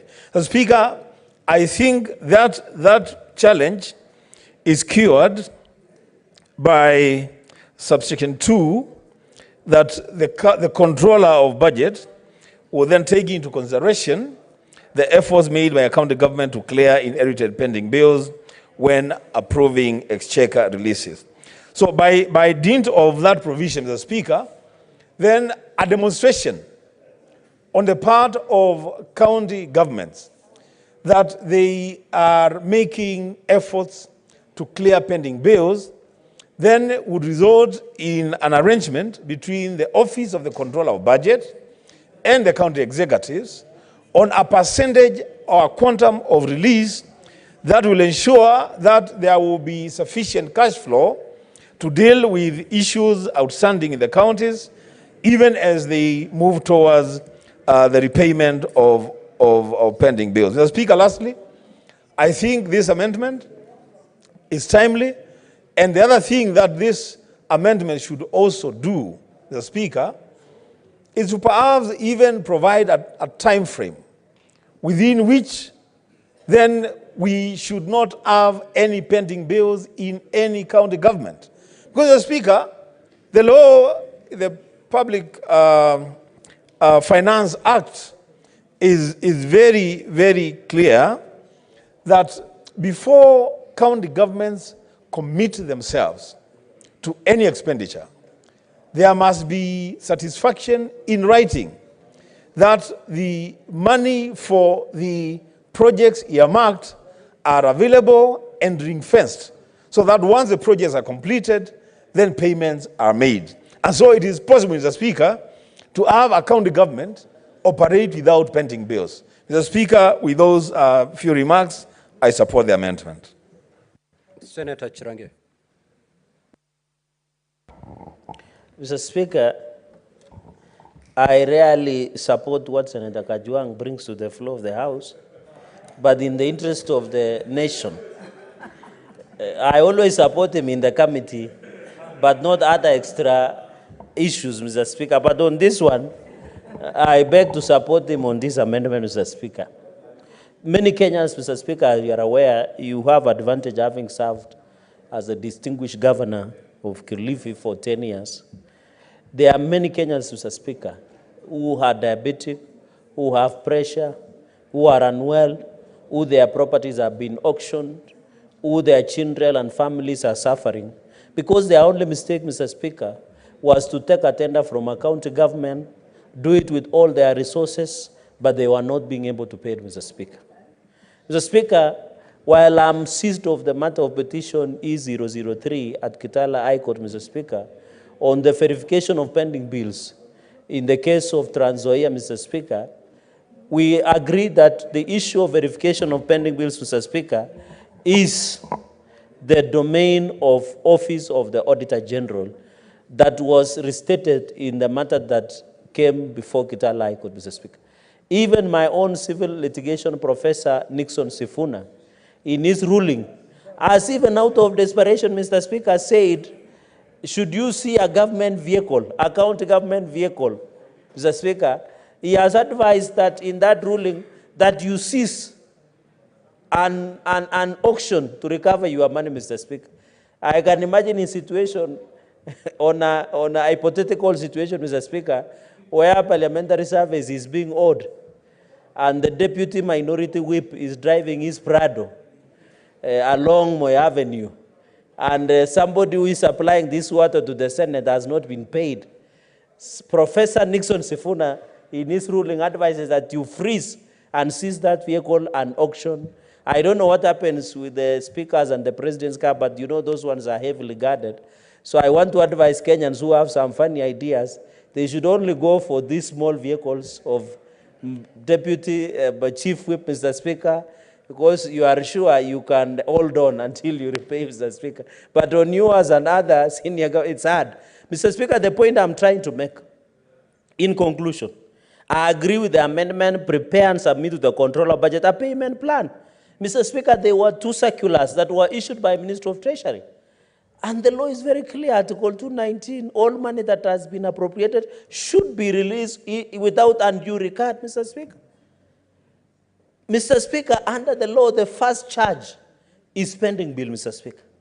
I agree that Senator Kajwang is coming up to ensure when we release, because, for example, Nandi, Mr. Speaker, since August 2023 to 17 April 2024, Nandi has received 5.4 billion 8 Kenya shillings. And many of those money has been used to pay some of the pending bills, which no one can account for. When you go to my county, the governor calls MCS and tells them Nandi has a pending bill of 850 million. When our brother Senator Ledama brought a pending bill reschedule, we are being told 305 million, Mr. Speaker. I want to ask the OAG and COB to give the country the true status and account of the pending bill in the Republic. Point number 2, the controller budget takes into consideration efforts made by county government to clear inherited pending bills, Mr. Speaker. Mr. Speaker, imagine if you did a road in 2013 of 1.5 million. The floods are ravaging the nation.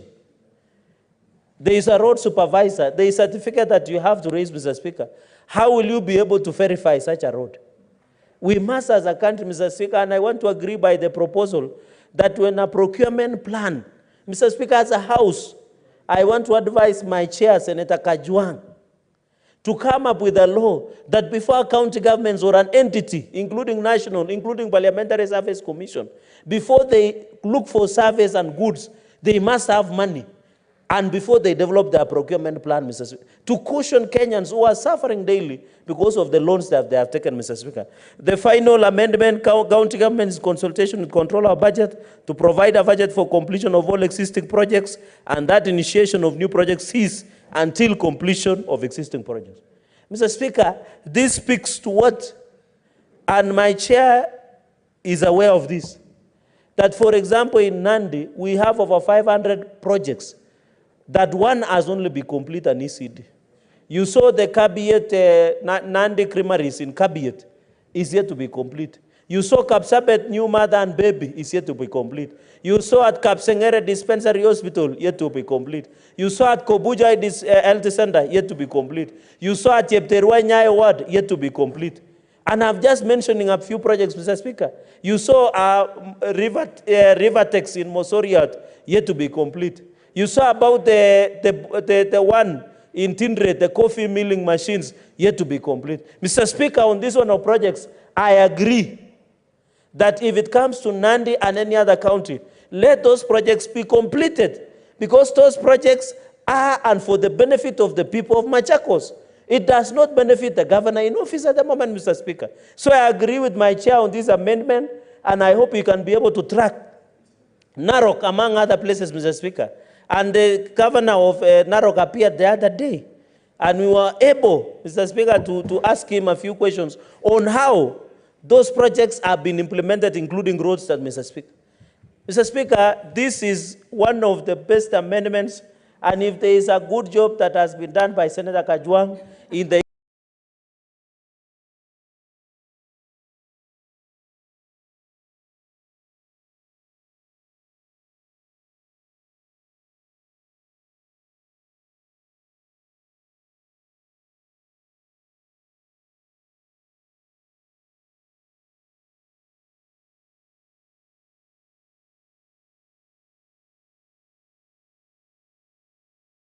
history I've known in the floor of this house, thinking member of the society should support. I thank you.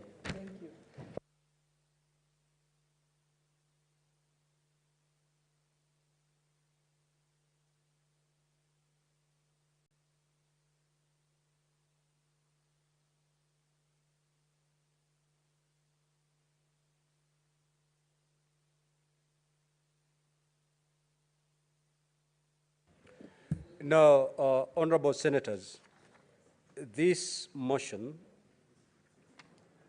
is being moved, debated, and a vote taken on it had 15 minutes.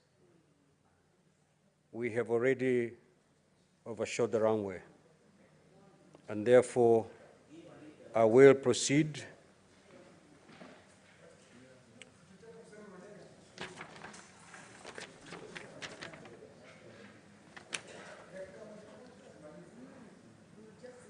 I will call upon the mover to reply. Let's stick to our standing orders, honorable senators.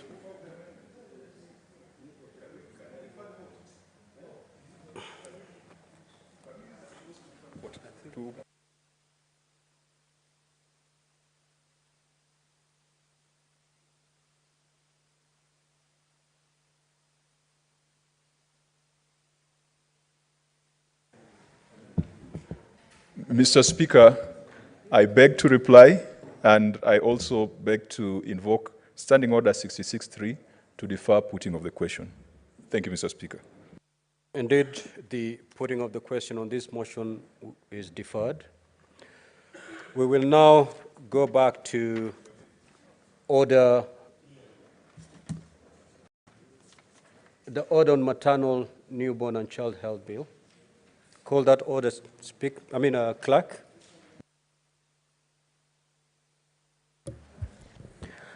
Order number 9, the maternal, newborn, and child health bill, Senate Bills number 17 of 2023, second reading, resumption of debate. The Honorable Senator Mungatana.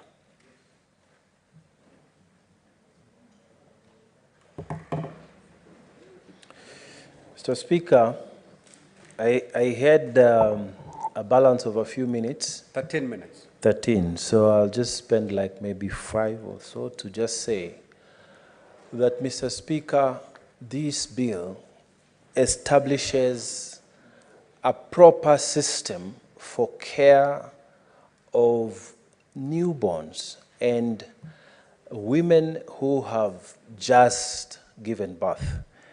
Mr. Speaker, in this country, we have never legislated on issues that pertain to our women, to the detail that this bill has sought to do.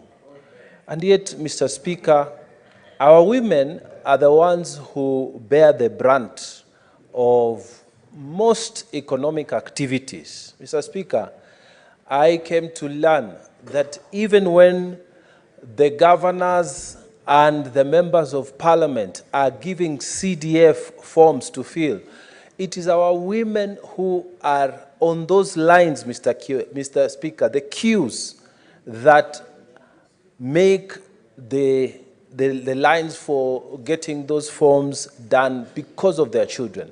But, Mr. Speaker, when it comes to legislation, we have sort of put them behind, Mr. Speaker. And so I want to take this opportunity to just thank the Honorable Beatrice for this job that she has done. Mr. Speaker, I support this bill, and one of the reasons I support this bill is because, Mr. Speaker, it has given a clear way in which to deal even with the mental issues, postpartum care that is required when our women have gone through the process of childbirth. Mr. Speaker, in our custom amongst the Pokomo people, there used to be, and nowadays it is slowly disappearing, but there used to be a proper way to look after mothers who are about to give birth and immediately after they give birth. Mr. Speaker, we used to have those who we call hakabis. And Mr. Speaker, a woman who was about to give birth, they would be taken care of by older women who come and they station themselves with an expectant mother. And they are given proper care. They are given special food. They are given massage.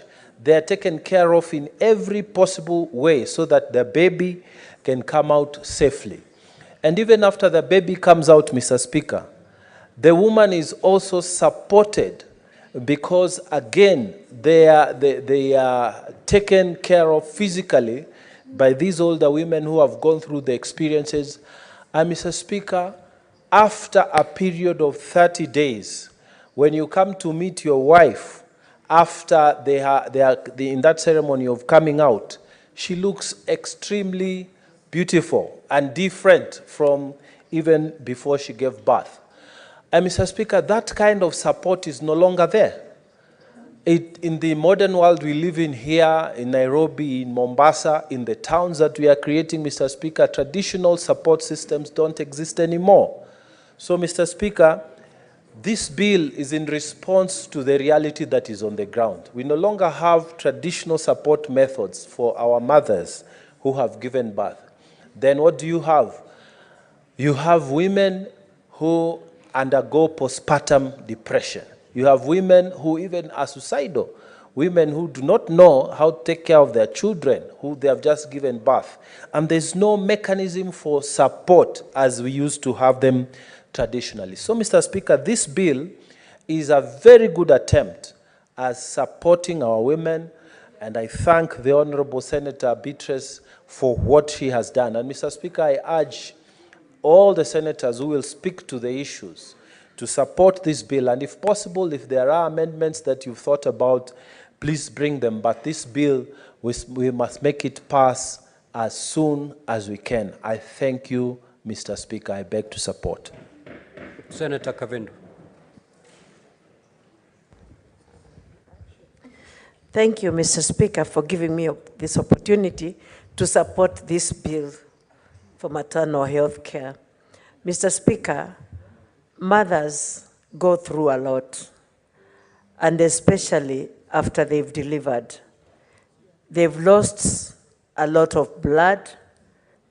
That is when they seriously need a lot of care so that they can be able to recover from what they have lost, and they continue to breastfeed their babies. They are also losing. They are feeding, but they are feeding for 2 people. Mr. Speaker, this bill is very timely. It's a high time we continue now thinking about mothers, just like Senator Mungatana has said, like how the women of before used to be looked at after they've delivered, because there could be even a cow slaughtered for them to be fed properly, and a lot of wheat meals and many other things so that they can recover from the loss, because when they are pregnant, they are feeding 2, and after they've delivered, they lose a lot. And so, Mr. Speaker, it's important. This bill is very important, and I support. Thank you. Senator Gloria.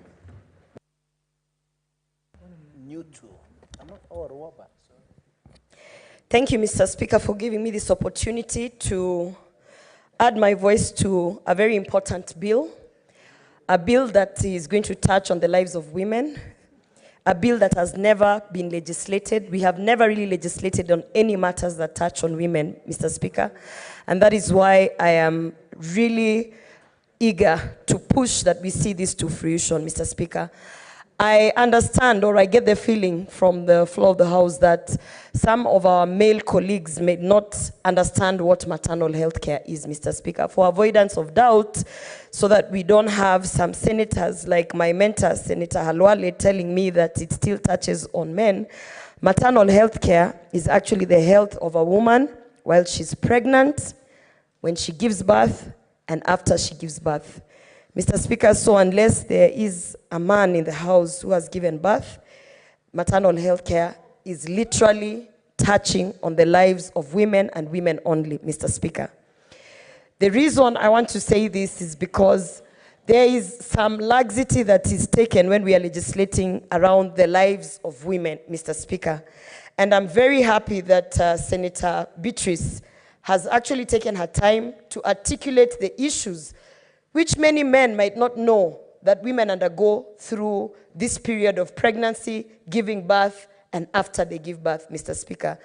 Most of the husbands and spouses who sit here, all they can tell you is that when my wife is pregnant, she has mood swings, and to Limpelek, we took her to hospital, she gave birth, and then they will tell you, Mr. Speaker, that maybe we are giving her 3 weeks to recover and everything will go back to normal.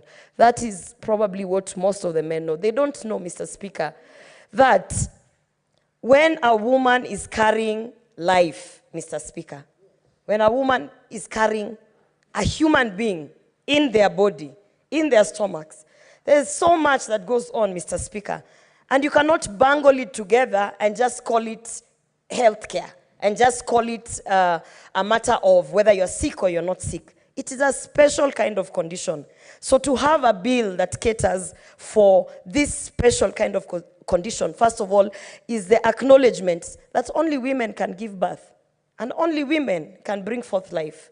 And so therefore, we need a specific piece of legislation that touches on this very important act of nature, which otherwise would, if it didn't happen, Mr. Speaker, it would be the end of humanity, Mr. Speaker. Having said that, maybe it is important to point out that most of the deaths that we have, infant deaths, and also deaths of women when they are giving birth, are attributed to lack of the skills during this period of pregnancy, giving birth, and afterwards, Mr. Speaker. You will find that we have access to skilled birth attendants has improved from 62 to 70%. But that doesn't mean much, Mr. Speaker. It only means that at least the Kenya Kwanza government has actually pushed to have our community health promoters, who are otherwise known as, I forget the word, but the women who are in the village who assist other women to give birth, Mr. Speaker. Right now, the Kenya Kwanza government has actually pushed that these community health promoters are equipped with the right equipment, such as if it's razor blades, if it's just basic things such as thermometers to check on temperatures, and equipment that they can use in the village at the point where the woman is unable to reach a health facility, Mr. Speaker. 80% of the maternal deaths are attributed to poor quality of care, Mr. Speaker.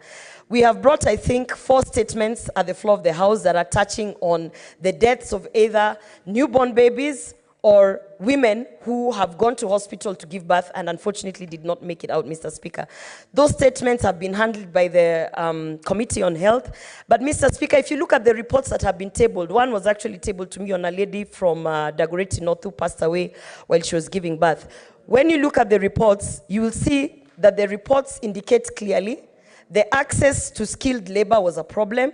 The second thing is that issues that should be brought up as red flags in terms of this period of giving birth were actually ignored. And most importantly, the women do not have access to these particular healthcare centers, Mr. Speaker.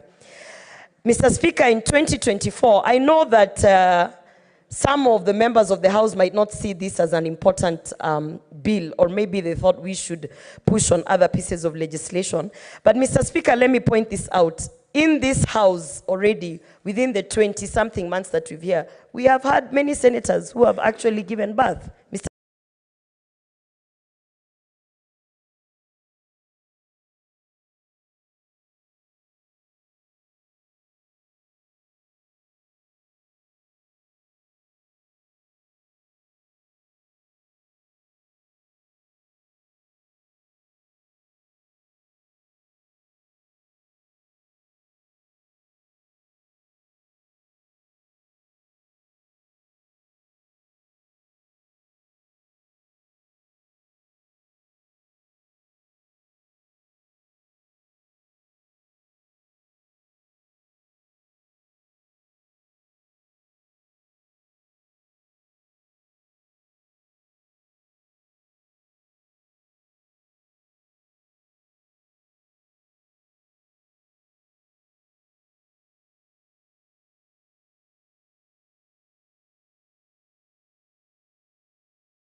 and I'm privileged to have a medical cover here.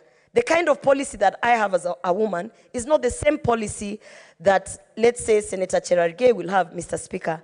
I will be covered on issues to do with sexual reproductive health rights to an extent that I could have like maybe 6 or 7 checkups and things like that. And that is what Linda Mama was trying to provide, but from a public space, Mr. Speaker. So even as we legislate on maternal health care, maybe I would caucus with Senator Beatrice and all the other women legislators and see how we can revive or how we can convince and persuade our health minister to perhaps table something in cabinet to ensure that women are actually taken care of, as I said, in the manner with which we require, especially for those who are pregnant, are about to give birth, and after they give birth, Mr. Speaker. I don't want to belabor the point on how we as women are special, Mr. Speaker, but let me end by saying this, Mr. Speaker. I do believe that each and every single person in the House here was actually brought on this earth by a woman, Mr. Speaker. So as we are deliberating on these issues, let it not be that these issues are issues that only touch on women. These are issues that touch on your families. It's actually the center of continuity of humanity. And so when we discuss on things that might seem irrelevant, like I have seen some of the proposals on what it will look like on county level, how we have to have the policies on county level, how we have to have healthcare centers that have the minimum on ABCD in terms of childbirth and taking care of our infant babies who might not be born in good health. Mr. Speaker, I just want to urge the senators to understand that this is a matter that touches on each and every one of us, and maybe the importance of this maternal health care bill should be stressed. And I do hope that when it comes to the floor of the House, I know that I don't have a vote, Mr. Speaker, but I do hope that I'll be able to rally that all the members will support this bill. Thank you, Mr. Speaker. I support. Senator Olekina.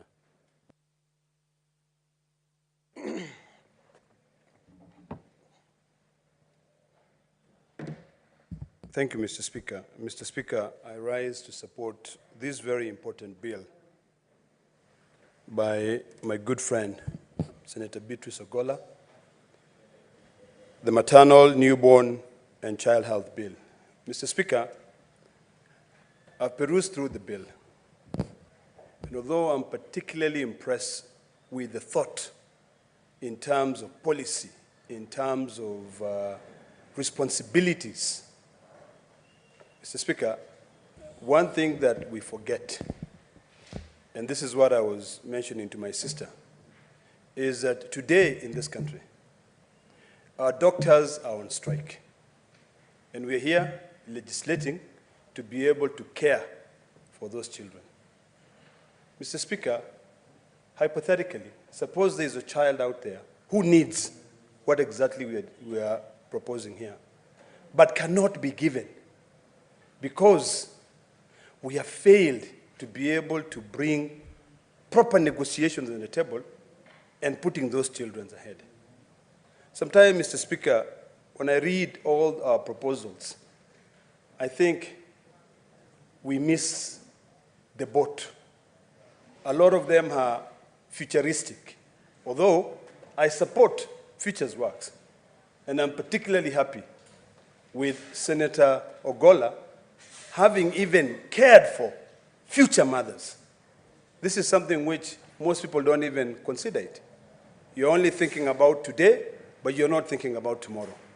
There are three very, very important things in this bill which I hope to demystify. Briefly, there's the issue of maternal. That is something which is separate. There's the issue of a newborn. And then the third part is the issue of the child health. Mr. Speaker, what Senator Beatrice Ogola has done, she has taken the mother, proposed measures to ensure that that mother, whether she's sane, because in most cases, Mr. Speaker, when you go through our streets, you'll find a pregnant street woman. You know, sometimes you'll see a mad woman who is pregnant. I just want to say thank you, my dear sister, for thinking about every member of this society. We are all here today, courtesy of children who are born, our electorates, people who voted for us, to be in this house, to be able to think about other future generations. So it is imperative that the first thing, and this is the first thing that I want to request my sister to do, is where she's talking about providing a proper health care, I think in number 8, where she says, every healthcare provider shall provide a child from the time of birth to age 12. The following, she goes into comprehensive newborn care, including postnatal follow-up as may be prescribed. Number 2, she says, health services that ensure child survival growth. Mr. Speaker, I want to persuade my dear sister to allow us to amend that section to make sure that that child who is born is attached to the mother's insurance policy until that child is 1 year old.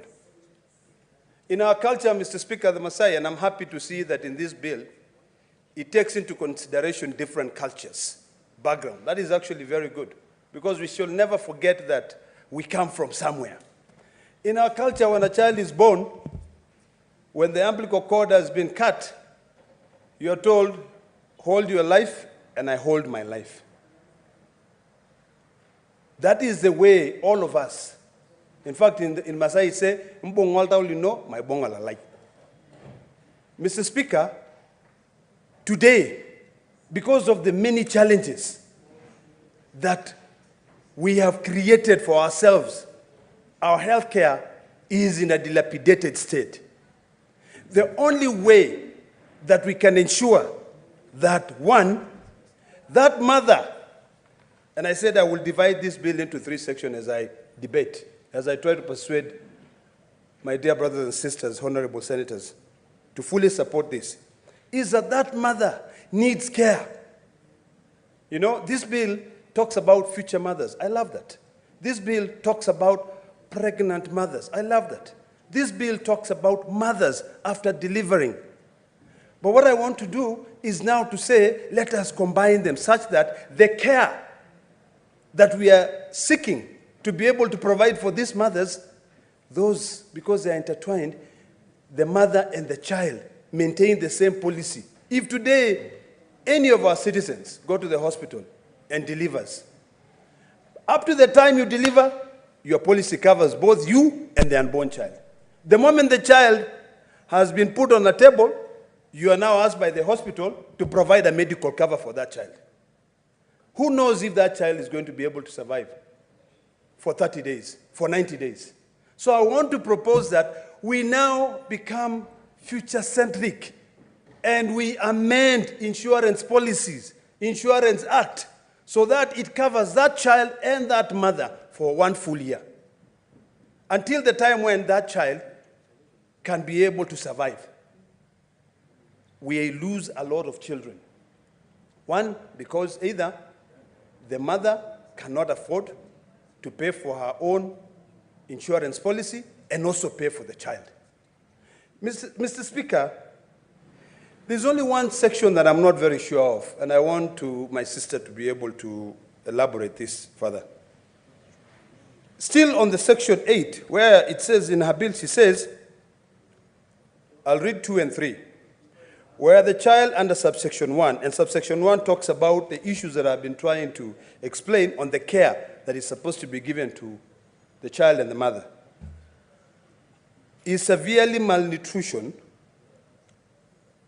malformed at the time of birth, the healthcare provider may refer the child to a relevant medical practitioner for comprehensive assessment, diagnostic, and treatment. And then further it says, a healthcare provider shall not, and the word here shall not, provide healthcare services to the child under subsection 1 unless the healthcare provider has obtained consent from the parent or the guardian of the child.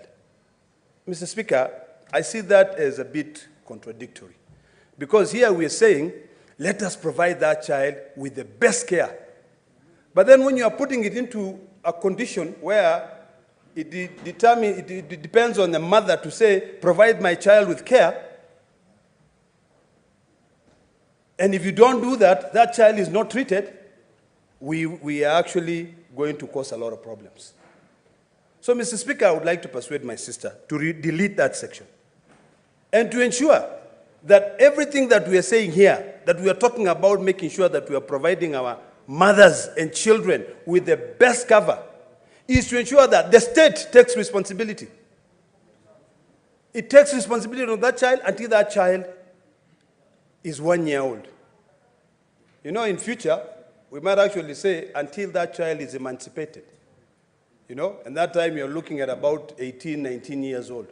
But because we are realistic on the state of our finances as a country, I think there's nothing bad in amending Insurance Act and ensuring that that child and that mother are together for 1 full year, let my policy covers. Mr. Speaker, I've noted that in this bill, the Cabinet Secretary has been given a lot of responsibilities. I dare say the reason why we are having a lot of problems today in this country, particularly because of this issue of the strike by the doctors, is because although our function has been fully devolved, you know, level 1 to level 5, we are still relying so much on bureaucracies of a cabinet secretary. I think it's about time, and this House must now ask serious questions. Are we really ready to deal with the issue of devolution? Are we? You know, we should always say, we always keep on saying, form follows functions. You know, even in this bill it says that county government shall provide money for the maternal, newborn, and the child health programs. Should we now be saying that we cost, how much it will cost per child to be protected, to be provided with services, and this House allocate that money? When we allocate that money, we deduct from the money that is being allocated to the Ministry of Health. If today, Mr. Speaker, you take the budget of the Ministry of Health, you'll be shocked. It is almost equivalent to almost 30 counties, allocation to almost 30 counties. And what do? Just a bunch of policies, keep on talking, running up and down. They cannot even sit down and agree with the doctors. The person who is running that docket is completely incompetent, cannot even be able to sit down and have a discussion on issues that are affecting Kenyans. So let us not have double standard, Mr. Speaker. If we are here, and we are here because of the interest of our people, we must then be able to legislate, knowing clearly the consequences and the non-intended consequences. Mr. Speaker, I know a lot of my colleagues want to contribute to this. I want to persuade my sister to relook at this bill, because I just really perused it a lot. And I realized that there are a lot of responsibilities that have been given to the Cabinet Secretary on this issue of health. And in the same bill, it talks about us respecting our cultures. Because our county governments have been divided based on, more say, cultures, or tribal groups and affiliations, apart from this business of nowadays where we say a county is cosmopolitan, just because of interest. I think we need to give more responsibilities to county governments. And we should literally start by allocating more money. The big problems we have in county governments today, Mr. Speaker, is being brought by the duplication of functions. Where the national government says, oh, let's come here within 48 hours or maybe within, let's say, a fortnight. We have passed a legislation on community health workers. And then, without actually thinking, when the national government goes there, the president say, we were going to pay these community health workers 50%. Now county governments also put 50%. County governors, they go, boop, they take the money without looking at the entire budget. We need to cost. We have institutions in this country that can be able to help us cost these services. We have KIPRA, we have the Commission of Revenue Allocation. These are independent bodies. And then once it is brought here, before we even vote, the first thing that each one of us should be reminded is that we are just a conveyor belt. You know, for us, we are moving. We are not going to live in this world forever. We'll be here today. We convey certain information. We help the community for future. It is about time that we start looking at everything, Mr. Speaker, being future-centric. You know, the United Nations talked about the SDGs. And in this country, the former president and the prime minister then, I think, came up with Vision 2030. And that Vision 2030, Mr. Speaker, I think has already been forgotten. Other countries are now saying Vision 2050. I think it's about time that all of us look at all that we want for this country and become realistic. And we move each and every function that has been devolved. We make sure that everyone who has got a fiduciary duty or responsibility, remember that they will not live in this world forever. Right now, all our hospitals are closed. Don't let anybody lie to you that hospitals are open. It is only us, the rich, who can be able to afford hospitals. Because when we fall sick here, no one gives a hoot in hell about the strike of the doctors. We'll get on a plane, first class, business class ticket, go to Dubai for treatment. But the people who have brought us here, what do? They wallow in poverty, they die. I think it's about time that we rethink seriously. And as I conclude, Mr. Speaker, I fully support this bill. And I want my sister. There's a point of order. Senator Eddy, what is your point of order?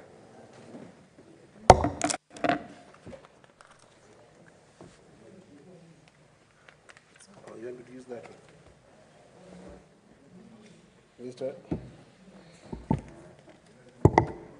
Mr. Speaker, I'm rising on a polite point of order.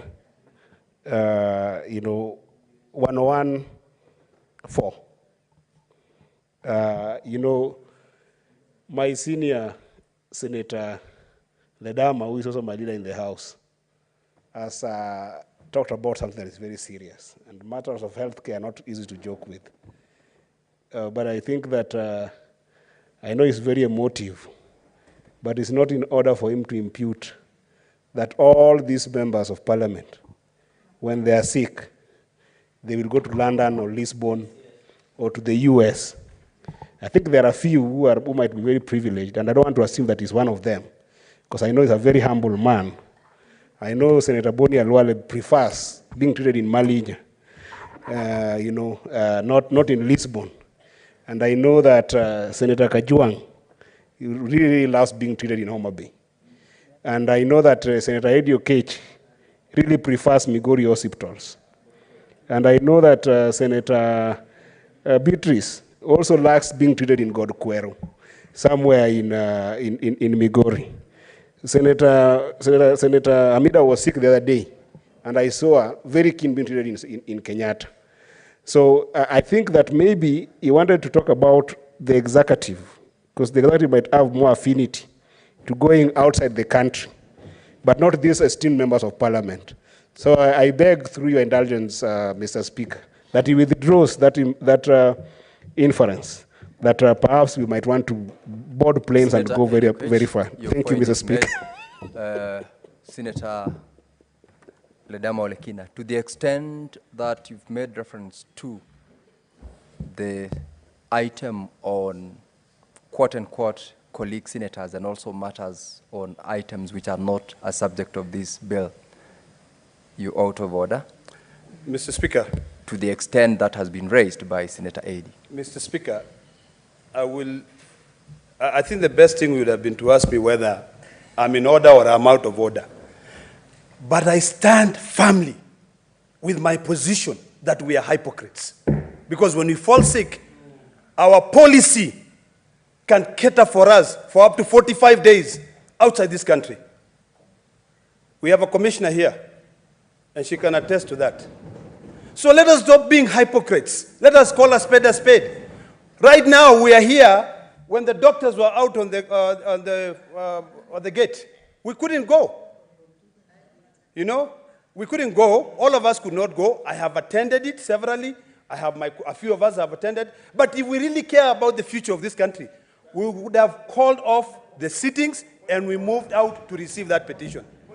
Mr. Speaker, as I conclude, because this point of order by my very good friend,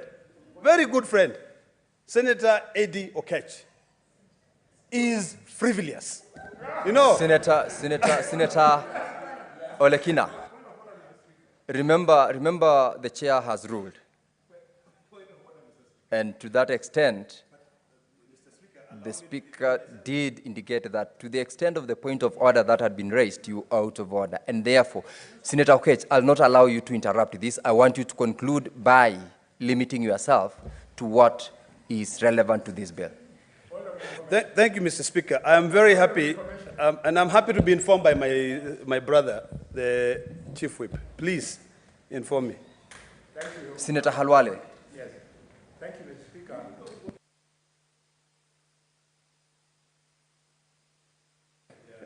The senator for Narok for his stand on the plight of patients and doctors in this country.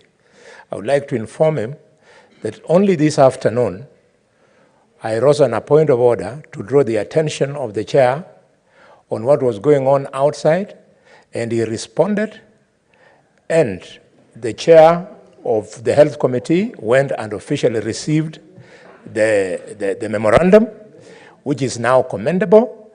And through this information, Mr. Speaker, may I further appeal to the Speaker that those doctors standing out there, they are telling us that they recognize us as the only institution, constitutional, that is mandated to represent them as voters.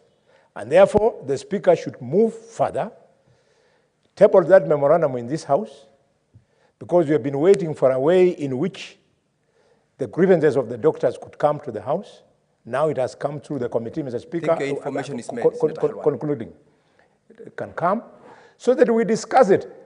Mr. Speaker, we want doctors to go back to the wards to treat the patients.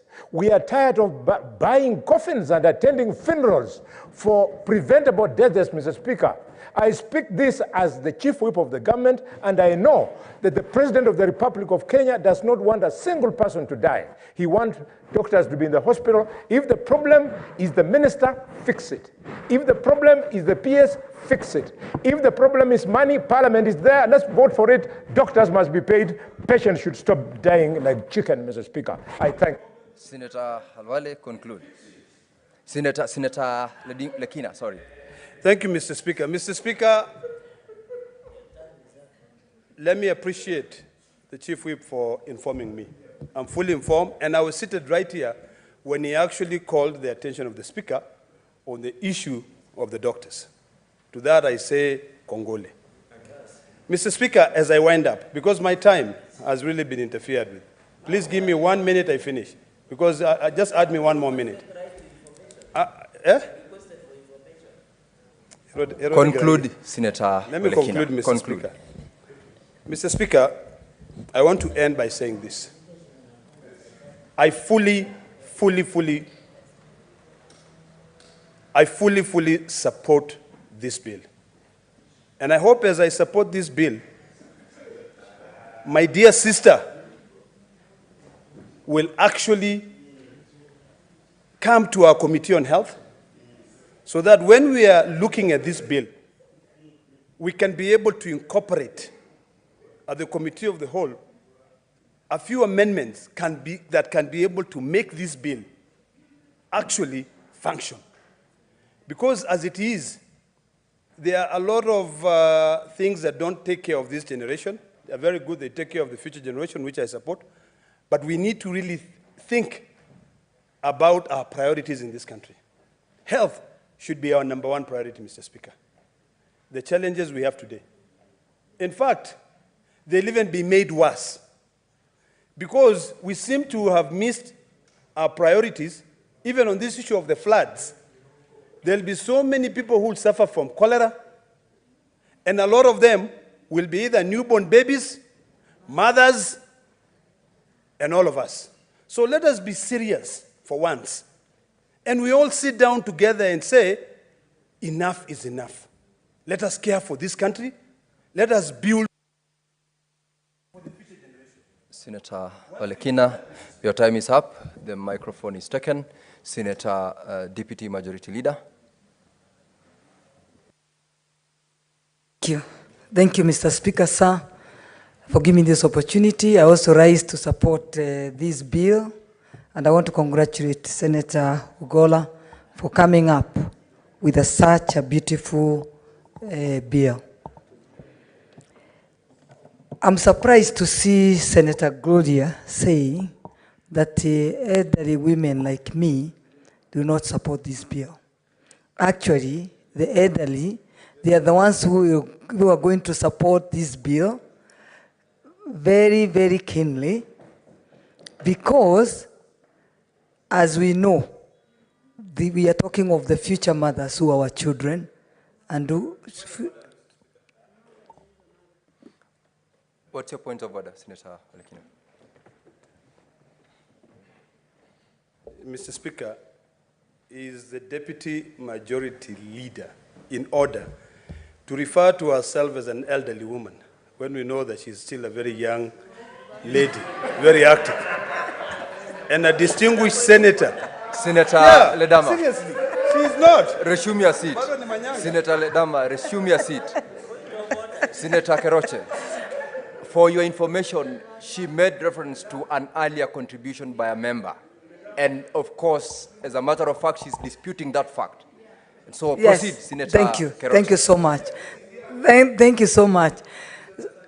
So, I think we, or the women, are the ones who are supporting this, this bill, because what we are talking of, the future mothers, they are our children and our sons.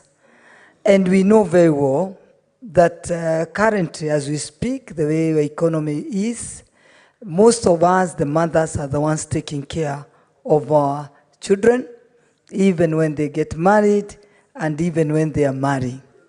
So, meaning those children, when we come to saying that they be given the free maternal and on the newborn child, and the child health, it's a relief for the mothers, because now their children, the future mothers, will get catered for. I remember during our time, that was what is happening in the hospitals. If you walked in the hospital when you are pregnant, you could get all these free things. And even during the the clinic, when you're taking a child to the clinic, there was a certain time we could get all those things free. So meaning we will get this bill back to where we came from, we will really be celebrating this country. And you know, the future of every child depends on how he was taken care of, especially his health, in the early ages. So I support this bill. I promise that I will not take a lot of time, because I know most of us, we want to contribute in this bill, but I really want to say that we really support this bill. And we will continue praying so that this bill can be approved and become materialized, so that our children, the future mothers, can benefit from this bill. Thank you, Mr. Speaker, sir. Thank you. Thank you, Senator Keroche. Senator Moses Kajwang. Mr. Speaker, I rise to proudly support this bill by Senator Beatrice Ogola. For the record, this is a third bill that has been sponsored by a member of the Homa Bay delegation in this 13th Parliament. Senator Beatrice Ogola has brought the maternal newborn child health bill. Senator Moses Kajwang brought to the House the vocational and technical training bill and also the county boundaries bill. And Mr. Speaker, you will realize that the bills that have been sponsored by our female colleagues are the bills that touch on the core socio-economic issues in this republic. And I think that's why this House would be better off with more women, not necessarily more men. If you look at the bills that have highlighted, Mr. Speaker, the bills that I've sponsored, they are really hardware kind of bills or a conflict kind of bills. But this bill by Senator Beatrice Ogola is a bill that touches on the core things that a nation should be, and that is about the children, that is about the women, and that is about the reproductive rights. Mr. Speaker, as I support this bill, when you think about maternal health, child health, we must ask ourselves how Kenya performs against global standards.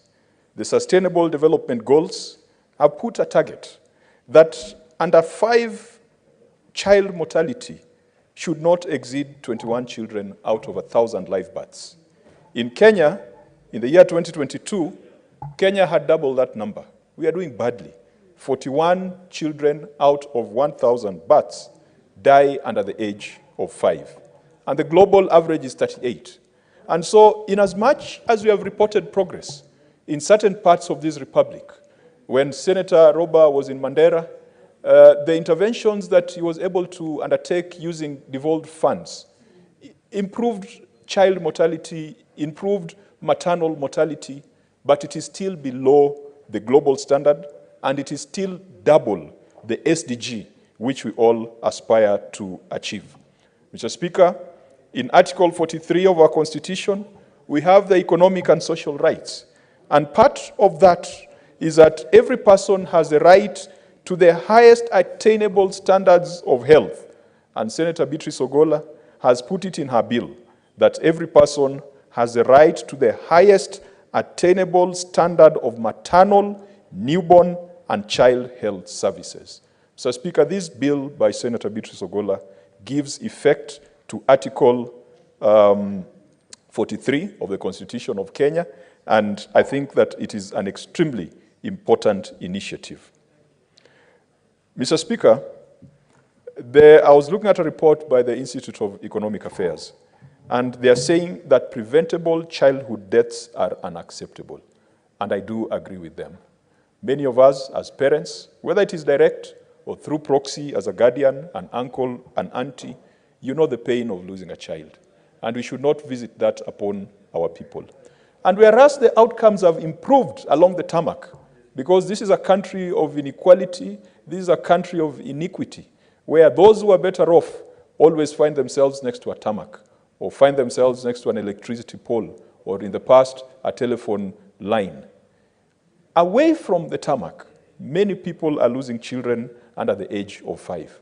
And whereas we are talking of 41 out of 1,000 births, Mr. Speaker, you might find that perhaps in certain parts of northern Kenya, eastern Kenya, southern Kenya, the number could be much higher.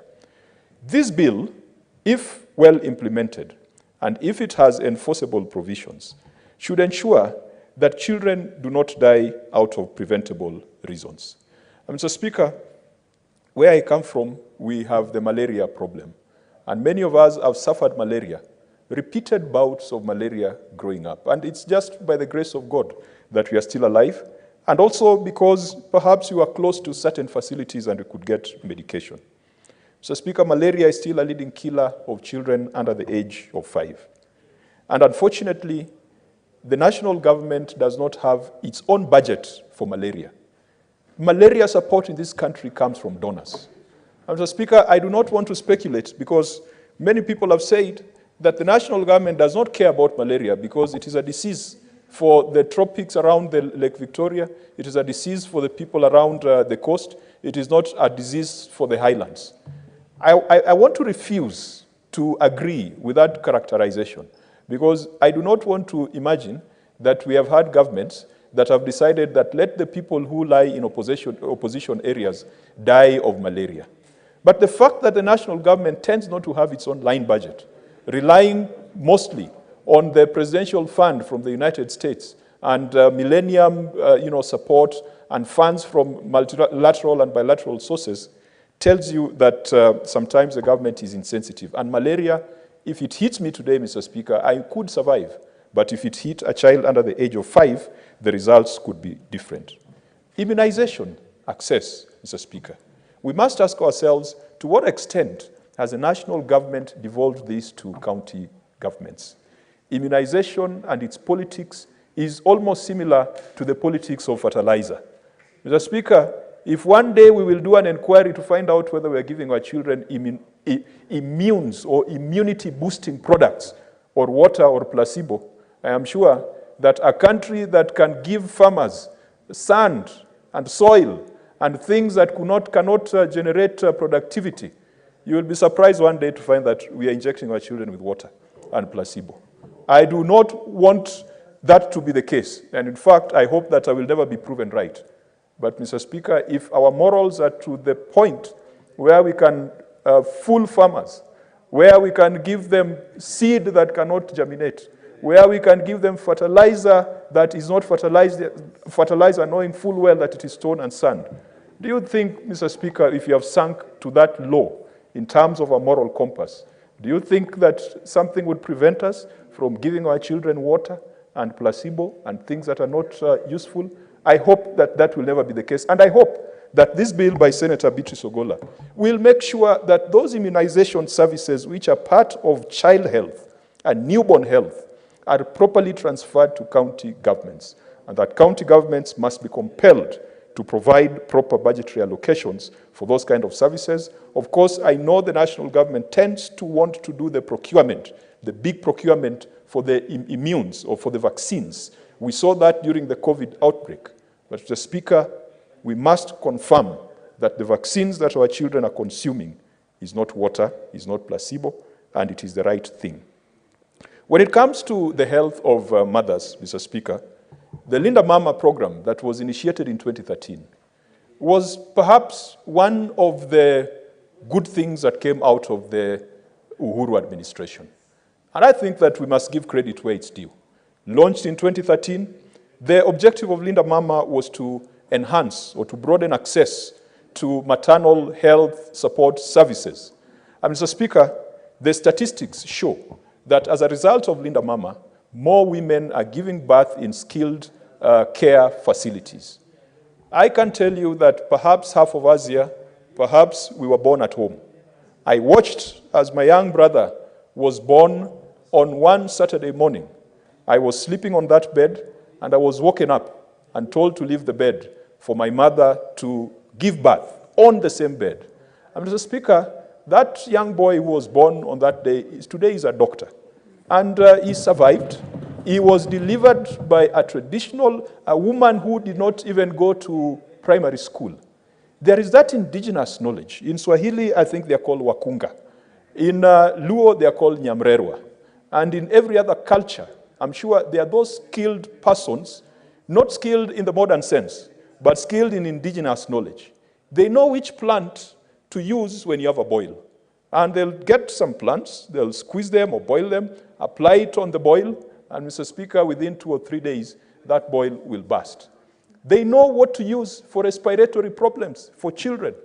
So, Speaker, a lot of children nowadays, because of climate change and the degraded environment, are born with serious respiratory problems. Those women without schooling, without KCP or KCSE certificates, would boil some concoction in a pot and cover us, and we would be subjected to that, and it would heal. And it would not just heal, but cure those kind of problems. We saw it when COVID came, that those things that those women used to do for us back in the days became now the new norm when it came to the COVID pandemic. They would take trees, like the neem tree, mwarubaine, and boil it. And as bitter as it was, Mr. Speaker, when you drank that mwarubaine, it would flush out the diseases. How do we incorporate that indigenous knowledge into our mainstream health interventions? The community health workers, Mr. Speaker, that the president launched previously, not too long ago, the program that this Senate passed a legislative framework to support. Mr. Speaker, these community health workers cannot really fit in the shoes of those traditional women, those health attendants, those midwives who are able to help my mother give birth to a doctor today. Because there's a curriculum, there's some training, there's some knowledge, you have to be trained on a few things, but we must find a way of integrating those indigenous knowledge holders within the modern structures. Mr. Speaker, even if we go to the top of the pyramid, when it comes to childcare, we know that those experts who are trained to deal with issues of children are called pediatricians. So, Speaker, pediatricians take care of children, and I would be very happy to be informed by the senator for Kakamega because he's a medical expert. Whereas gynecologists take care of the women. I'm not very sure who takes care of the men when it comes to reproductive issues. Because, Mr. Speaker, if you told me as a man to go and see a gynecologist, I would be a bit hesitant. I hope that there are gynecologists who can take care of problems that men have. But I am sure that pediatricians take care of children. If you look at the number of pediatricians in this country and compare with the number of children that we have, the ratio is completely imbalanced. And further, Mr. Speaker, we do not have a national pediatric institution. What we have in this country is Gertrude's. And Gertrude's has been around. It is a non-profit, and they provide very good services. But it cannot then have the soul, it cannot have the DNA that you need out of a national pediatric referral institution. Mr. Speaker, this House must move a motion and make a resolution that this country must have a national institution dedicated to children, a national pediatric facility. Other countries have done it. We've got Kenyatta National Referral Hospital specializing in everything and about anything, but we need to have an institution that specializes just in childcare. For example, what Gertrude's has done, but with the support from public coffers. Mr. Speaker, if someone has gone to school for 6 years, become an intern, become specialized as a pediatrician, why should we begrudge those people their salary? Why should we begrudge them their pay? Mr. Speaker, advocates today are charging 10,000 shillings for a letter because it's regulated by the remuneration orders, advocate remuneration orders. We have seen even members of this House, charging 1 billion shillings for legal services. And it is justified, and it is justifiable, as long as you are complying with the Act, and as long as you have gone through taxation. We have seen in pending bills of counties, Mr. Speaker, bills of $1 billion owing to legal professionals. And we are saying we cannot begrudge advocates their fees. They are professionals. They are regulated. Mr. Speaker, today the richest people in the world are software merchants. They are making billions out of software. Why should we feel bad when doctors are asking to be paid something that is proportional to the amount of time that they spent in school? And Mr. Speaker, we should resolve that if the government cannot find money to pay the doctors, we should be willing as members of parliament and members of county assembly to forego our earnings so that it can go to those doctors and health workers. Mr. Speaker, in some countries that we have visited, like in Cuba, a member of the Senate, being a senator is not a full-time job. Being a senator is not what you do from morning to evening, from Monday to Monday. You are either an advocate, doing your job and coming to the Senate to deliberate on matters that affect the country. You are either a doctor, like Dr. Khalwale here. That is your core profession, your core occupation. Coming to the Senate is just like going to church. Mr. Speaker, I belong to the Seventh-day Adventist Church. We've got elders, just like Senator Manzo. He used to be an elder, and I think he did something, then he's no longer an elder. He was de-whipped from church. Senator Manzo is not a full-time elder. He does not wake up on Monday to do elder duties, on Tuesday to do elder duties. on Thursday to do elder duties. He is an advocate, a very reputed advocate. He is a businessman. Those are the things that keep him busy, that put money in his pocket. But he comes to the Senate for the love of the people of Makueni and for the love of the people of Kenya. But we have turned it the other way around, that we are first senators and we are first politicians. And then any other business is being an advocate or a doctor. I think we need to change that. Doctors have no luxury of that nature. A doctor is a doctor from morning to evening. He's on call at night. A doctor while flying on a plane, the Hippocratic oath that a doctor takes compels a doctor, if there's an emergency mid-flight, the cabin crew asks whether a doctor is there. And if you're a doctor, you must respond. A doctor is a doctor full-time. A politician, a senator can never be, that can never be our profession or occupation. Let's find other things to do, but let's come here to debate on things that affect the nation, and let's release some of those resources so that we can remunerate those who deserve to be remunerated as such. Mr. Speaker, as I conclude, we have seen improvements in outcomes on HIV/AIDS in Homa Bay County, where I come from, because through Linda Mama, we have been able to prevent mother-to-child transmission of HIV and AIDS. And I do hope that the Cabinet Secretary, and I do hope that this current government, their policies around health does not include dismantling Linda Mama. It should be about improving it, doing studies on the weaknesses and gaps, and making sure that we do it better. Because access to high-quality maternal, newborn, and child health services is a constitutional right for all Kenyans. Mr. Speaker, even in the US, the debate now, beside immigration, beside economy, beside Israel, beside China, is now on Roe versus Wade, the decision by the Supreme Court on the issue of abortion. In the 11th Parliament, the then Senator Sijeny brought a bill to this House, which the House rejected. But the bill was important because it was talking about reproductive rights and reproductive health. Let us not be afraid to insist on high-quality reproductive health services to our children and adolescents. And Senator Beatrice Ogola has addressed that in this particular bill. Mr. Speaker, I support, and I will continue sharing with Senator Beatrice Ogola on how we can ensure that the roles of national and roles of county governments are distinct, and for delivery of health services, and for these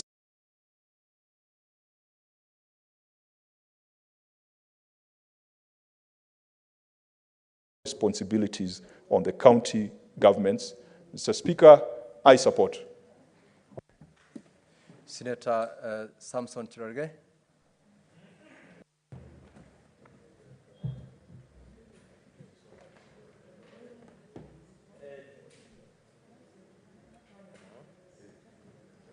Thank you, Mr. Speaker. Sir, from the onset, I want to congratulate my committee member colleague, the specially elected Senator Beatrice Ogola from Homa Bay delegation. Mr. Speaker, it's rare to see commandeering between delegations like Senator Kajwang and Senator Beatrice Ogola. But of course, anybody who would not want to be friendly with Senator Beatrice. Senator Cherargei, did you say commandeering? No, how can, yes. Say it depends. It depends. Withdraw the earlier statement, it depends then where, say it appropriately. Yes. What do you mean small English? The warm and hospitable relationship. It is called camaraderie. Oh yes, yes. Mr. Speaker, I want to remain relevant to the debate of the House. I don't know why Senator Edi is excited. Anyway, he's normally excited when I'm speaking. But I'm impressed by the relationship that they have, professional relationship. It's rare. I've seen a number of delegations here fighting even. Mr. Speaker, even your former senator, there were so many letters that were flying around, even to allow to vote. And I know Senator Kajwang understands what we went through in the last session. Mr. Speaker, Senator Beatrice Ogola continues to distinguish herself as a he for she and she for he in this House. Mr. Speaker, I've had a misnomer to try and paint us good sons and gentlemen of Africa to behave as if we don't support he for she and she for he. I want to put the record straight that anything that allows our society to flourish, to grow. And Mr. Speaker, I see people saying it is important, even as men, we need to be taken care of. Because, Mr. Speaker, under Article 26, life begins at conception, Mr. Speaker. You need also a man who is well-fed, well-kept, so that you get quality seeds, Mr. Speaker. Mr. Speaker, or Mr. Speaker, you get the quality at the conception, Mr. Speaker. Because also you don't want to have men who are shooting blanks, Mr. Speaker. We want men who are shooting live bullets, in quotes, Mr. Speaker, to make, because I have heard women saying, women senators, some of them saying here, Mr. Speaker, that, that men don't care about women. We care, but how will you get pregnant without men who can shoot live bullets, Mr. Speaker, and ensure that you get pregnant? So men also, and I know men, the other day we fired our chair, who was Stephen Leto. We have given Chairman Oparanya, the former governor, to be the chair of men's conference, so that some of these issues we can highlight during men's conference, Mr. Speaker. The point I'm trying to make, Mr. Speaker, this is a conversation that we cannot, Mr. Speaker, this is a conversation we cannot have in isolation. It is about also a third gender rule. Mr. Speaker, I want to call upon my colleague, female or women senators, that let us have a conversation where we rally men and women together, so that we work. We want a father who is loving. Under Article 53, Mr. Speaker, it talks about parental care. When you look at the Children Act of 2022, Mr. Speaker, number 29 of 2022, the Children's Act. And I was lucky to be taught the children and the law by my good brother and my mentor, Professor Wabwile, Mr. Speaker, who taught us about the children law, Mr. Speaker. So we need men and women, we need fathers and mothers. Because when a child is born, the Constitution talks about Article 53, the parental care. So the man only, we should stop this misnomer that the business of a man ends after, Mr. Speaker, after impregnating a woman. We should also know, Mr. Speaker, the role of the father continues beyond the pregnancy. You know, I saw somebody saying, Mr. Speaker, that men only come in, that they saw their wives or women getting pregnant, then they are being told a child is born. That is not true. Mr. Speaker, there are many men in this city and across the country who are going with their women to antenatal clinics, Mr. Speaker, who are taking them, who are even taking care of the children, Mr. Speaker. So this is a conversation that involves everyone, Mr. Speaker. We must appreciate the fact that women play a critical role. Mr. Speaker, we have been told, according to research, that even children who do not have a father figure end up with some weird behaviors. We have been told on several occasions, Mr. Speaker, because the father figure is an authority. And that is why the drafters of the Constitution, I'm not casting aspersion, Mr. Speaker, on single parents, either single fathers or mothers. What I'm putting across is that the father figure and parental responsibility is a joint effort. It is a 50-50 effort. So we want to urge men, especially people who are yet to get married, who are yet to start procreating, like Senator Eddie, Mr. Speaker, to learn these things from elders like some of us. We have our brother, Senator Dr. Boni Khalwale, who can be of great help, because I know his expertise goes beyond what I've seen and I've imagined, Mr. Speaker. So that is the essence. We must agree and have a shared conversation, Mr. Speaker. Mr. Speaker, let us, and I want to agree, when Senator Beatrice Ogola proposed this law, I went to the Children's Act.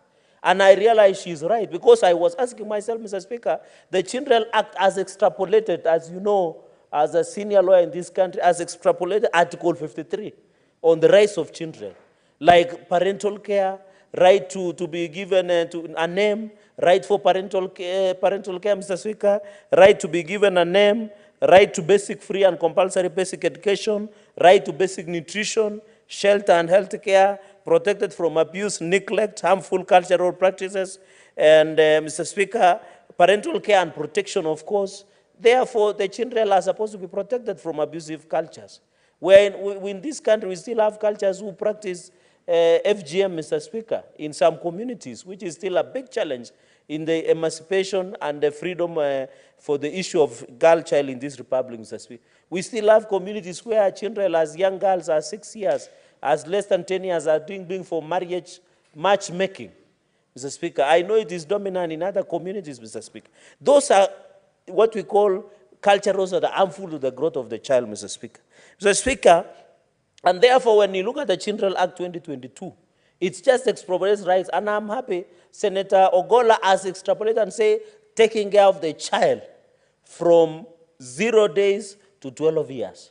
That is when the child now enters into teenagehood, adolescent stage, into graduating into adulthood, Mr. Speaker. Although in some cases we have had at 16 years the consent can be achieved in some other jurisdictions. Mr. Speaker, and therefore I only wanted to amend that we should start from conception. We see how we can do it, and then the newborn, maternal, newborn, and then a child health care, Mr. Speaker. Mr. Speaker, I'll just make 4 points before I allow my colleagues to also continue. Mr. Speaker, on the issue of postpartum, I agree that we need to look, because most of the women, Mr. Speaker, others because of economic challenges, because of the nature of their well-being, we must look at issues of postpartum issue, Mr. Speaker, the mental well-being. When we discuss, and I remember, Mr. Speaker, in the last session, I am happy the government had opened a mental wellness center. I think it was somewhere in Rongai or in Kajiado County, and the president went and lodged it. We did debate, Mr. Speaker, for the longest time on mental health bill at the floor of this house. And these are some of the issues like depression. We are losing many young Kenyans. Mr. Speaker, I read a sad story. I don't know, a young girl, Mr. Speaker, decided to jump to some river, I don't know which county was this, and a child strapped at her back, a young child. And she left a note that I cannot die alone and leave my child. And I know members have seen in the news, Mr. Speaker. That could be postpartum depression, Mr. Speaker. We must look at the mental well-being. Especially there are body changes to a woman when they get pregnant. They also struggle, you know, when they give birth. There is that challenge in their well-being, and it can affect even their mental wellness. And therefore, I agree that we must address, because to avoid suicidal thoughts, Mr. Speaker, sometimes there are people who become deadbeats. Others just shoot like snipers and disappear. Mr. Speaker, it might bring depression and stress to most of our young girls and ladies, Mr. Speaker. But I want to advise, because I'm a man, for free, that before you get pregnant for anybody, Mr. Speaker, you must be sure this is the guy. Check the quality of the genes or seeds, if you like, in quotes, and then check that if that person can hang around. You know, Mr. Speaker, the nature of men are hunters and gatherers. Mr. Speaker, that is beside the point. Another point I wanted to make is clause 5. Of course, I have said this standard maternal and youth. The child health, that is Article 53, Mr. Speaker, talks specifically about the issue of child, right, Mr. Speaker. Mr. Speaker, and I think in future, I don't know whether our standing orders allow. We used to have a former majority leader who used to read his submissions.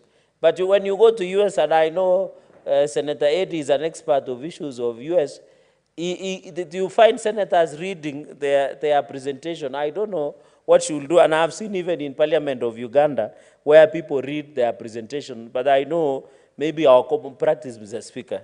Mr. Speaker, the issue of number 5, on the issue of course, culture, I've said that as leaders, we must be at the forefront to condemn some of the cultures that are harmful to our health. You know, some people, I know under the Jewish practice, a child is supposed to go under initiation within 8 days of being given birth, if my memory serves me right. There are some others, people would want to see some tattoos and many others. I know, Mr. Speaker, you are aware there is a song that is famous that says in our local culture, Kijoran tattoo lakwet. And it is a common, so we don't know. What I translate is that a child has drawn a tattoo. And it's a serious, that song, Senator, talks about a child who has imprinted a tattoo. So they say, Kijoran tattoo lakwet. Lakwani. So that is, so to some of those things allowed under the law, when you take a child, put them an imprint, put them a mark on their body, it could be culturally acceptable, but it is wrong because there is no consent. We have said the consent, Mr. Speaker, and we have practiced longer than some of us, is at 18 years. So what should we do? I know there is guardian alitem, as the law says. There is a guardianship, the role of suing through the next friend. But does another have a consent? Senator Beatrice, I don't know, you need to look at the legal jurisprudence, and the speaker you can sit with him so that he can give you the legal jurisprudence. If today I take my child to be done a cultural something, maybe an imprint or a tattoo, or something, a mark, when that child, I'm the guardian, am I allowed legally under the law to give consent on behalf of the child? So we need to have that exposition on that jurisprudence. Number 5, I agree, but I don't know. I know there are a number of people who are Catholics here, Mr. Speaker. On the issue of family planning, I'm happy. She has captured something about not pregnant, but I know a number of us are Catholics, Mr. Speaker. A number of colleagues are Catholics. They say let the natural take its course, Mr. Speaker. They don't agree with how do you capture? I don't know how you will have a conversation with Catholics, for example, when it comes to issue of family planning, Mr. Speaker. I know the only family planning that has been captured in the Bible is the withdrawal process, Mr. Speaker, where another person was doing that in the Bible. So I think that has been captured. So the also of conception, it is in the Bible, Mr. Speaker. I'm not quoting something that is not in the Bible. Appropriate counseling, Mr. Speaker. Services for pregnant women, I agree, Mr. Speaker. Early detection and pregnancy, Mr. Speaker. I had a senator here say, and unfortunately she has left the chamber, that she doesn't know if she's pregnant or not. So I don't know, Mr. Speaker, but I agree that we must detect early. You know, some of the ectopic pregnancies or some of the miscarriages, Mr. Speaker, sometimes happen because maybe the mother or the girl or the lady or the woman does not know they are pregnant. So it is important for the antenatal care clinics for the visits that are there, Mr. Speaker. Preparation class, I don't know how relevant is this. I don't know whether in Africa, but maybe also traditional midwives that a senator had referred to, Mr. Speaker. Mr. Speaker, clause number 8, every health care provider shall provide to a child from time of birth to the age of 12 years. And I agree. So that that child at the age of 12 years, Mr. Speaker, another challenge is immunization. You know, there was a sect in Kitui, Mr. Speaker, and I know a number of us know that they refuse immunization. Even some of these sects that we have in the country, these people who are what we call religious extremism. You remember the issue of Shakahola, Mr. Speaker, debacle, where we were being told they were not allowed to eat, they were not allowed to take children for immunization. There were a number of, I remember in Kitui, there was a sect that do not agree their children to be immunized.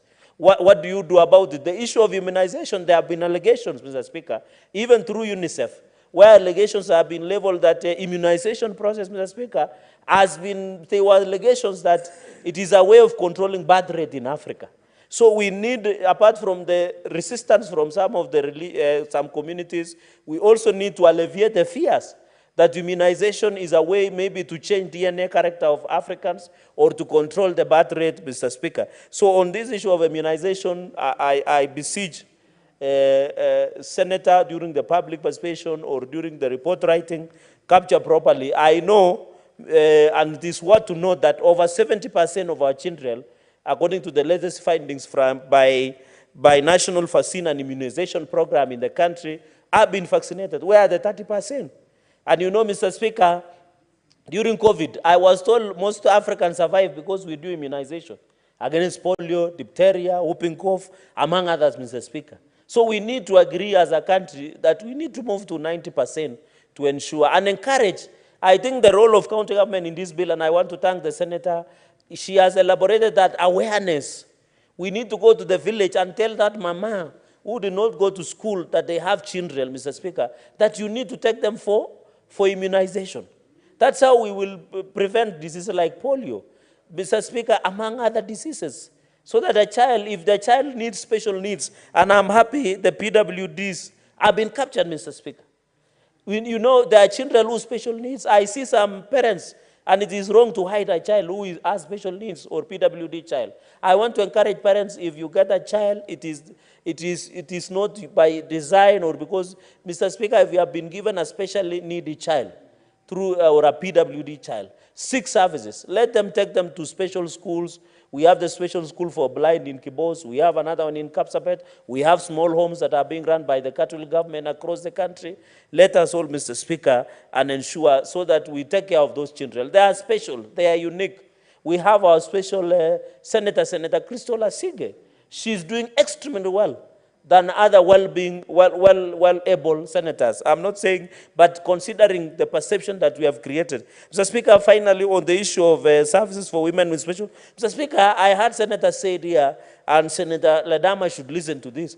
I have been, Mr. Speaker, I have gone through these streets, even in many other areas. I always find that, Mr. Speaker, has it not shocked you that how can PWD, a woman who is PWD or what we call akili pungwani or a mental disorder is pregnant, Mr. Speaker?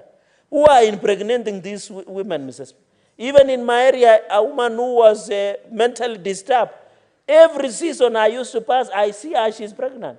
Until the local dispensary in my place had to cut off the fallopian tubes, Mr. Speaker. Or how can we put it? Had to put it on family planning, Mr. Speaker.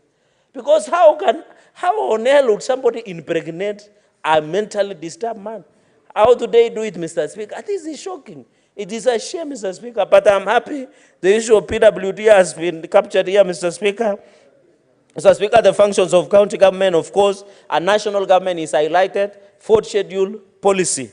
Mr. Speaker, the issue of county assembly and reporting to parliament, I agree for accountability purposes. I want to encourage Senator Ogola, who is deeply engaged with Senator Ledama, that they should attach to the reports that the president normally table, especially on human rights aspect. Mr. Speaker, the MCS must allocate budget. I agree with that, Mr. Speaker. And also vulnerable groups and identification of these vulnerable groups on how to assist. I'm aware with the floods, Mr. Speaker, like my strategy here in Nairobi and across the country. There are many people, Mr. Speaker, who because of one thing or another, they have lost their parents. They have become orphans overnight. We need also to ensure they are captured. Mr. Speaker, Holland said, I want to assure the women of this country that men are he for she and she for he, because without women, we are not there. Without men, we are not there.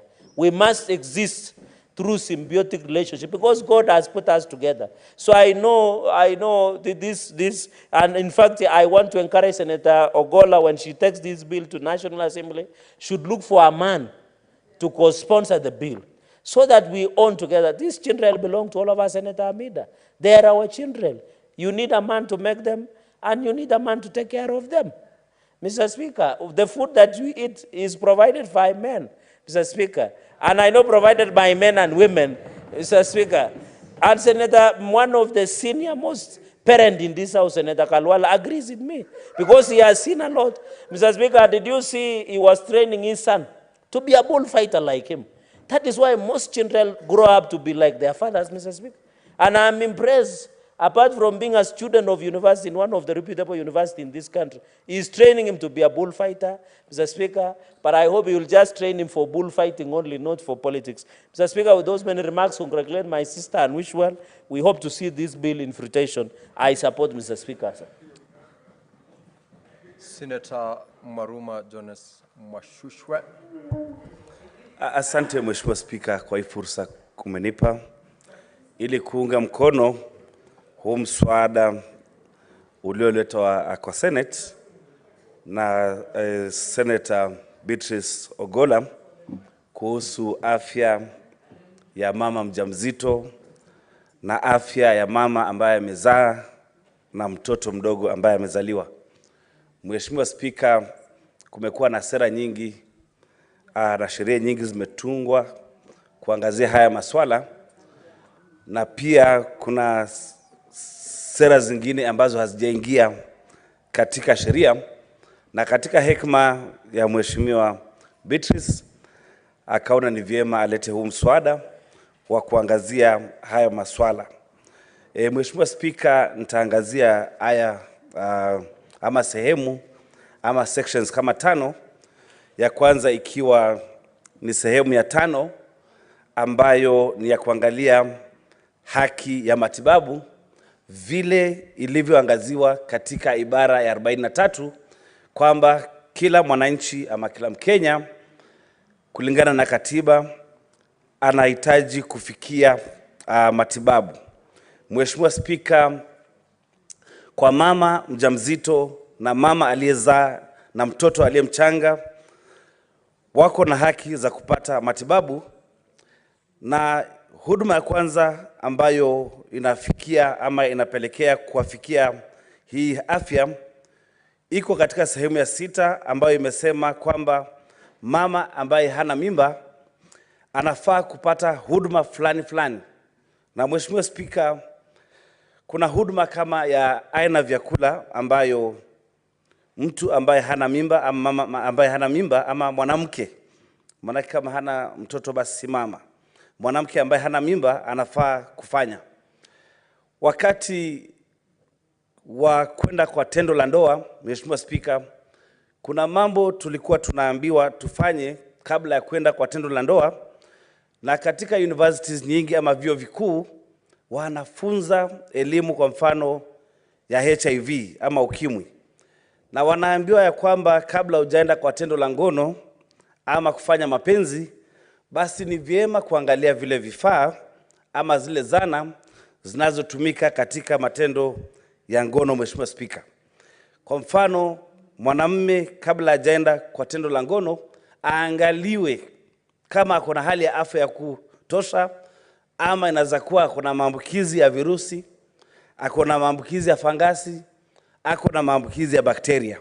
Mheshimiwa Spika, hili ni swala ambalo limekuwa na hamasisho la kina mama ambao hawajapata mimba. Wanaelezewa kabisa kwamba ukienda kwa tendo la ndoa ama kufanya ngono ama kufanya mapenzi, yule mtoto anatakana kuwa na afya njema, na kama atakuwa na afya njema basi ni lazima yule mwanamume ambao unaenda naye kwa tendo la ngono awe na afya njema na awe labda hana maambukizi. Kwa hivyo Mheshimiwa Spika, hili Mheshimiwa Beatrice ameona ni vizuri kwamba tuangazie ama kuangazia afya ya mama na mtoto, basi ni lazima pia tuangazie afya ya mama ambaye hana mimba apate hamasa ya kutosha, ili kwamba kama atapata mtoto ambaye ana afya nzuri na yeye mwenyewe ana afya nzuri, basi kabla hajaenda kwa tendo ambalo litapelekea yeye kuwa na mimba awe ameangaliwa vizuri. Mheshimiwa Spika, sehemu ya 7 inaangalia huduma zinazofaa kupewa mwanamke aliye na mimba.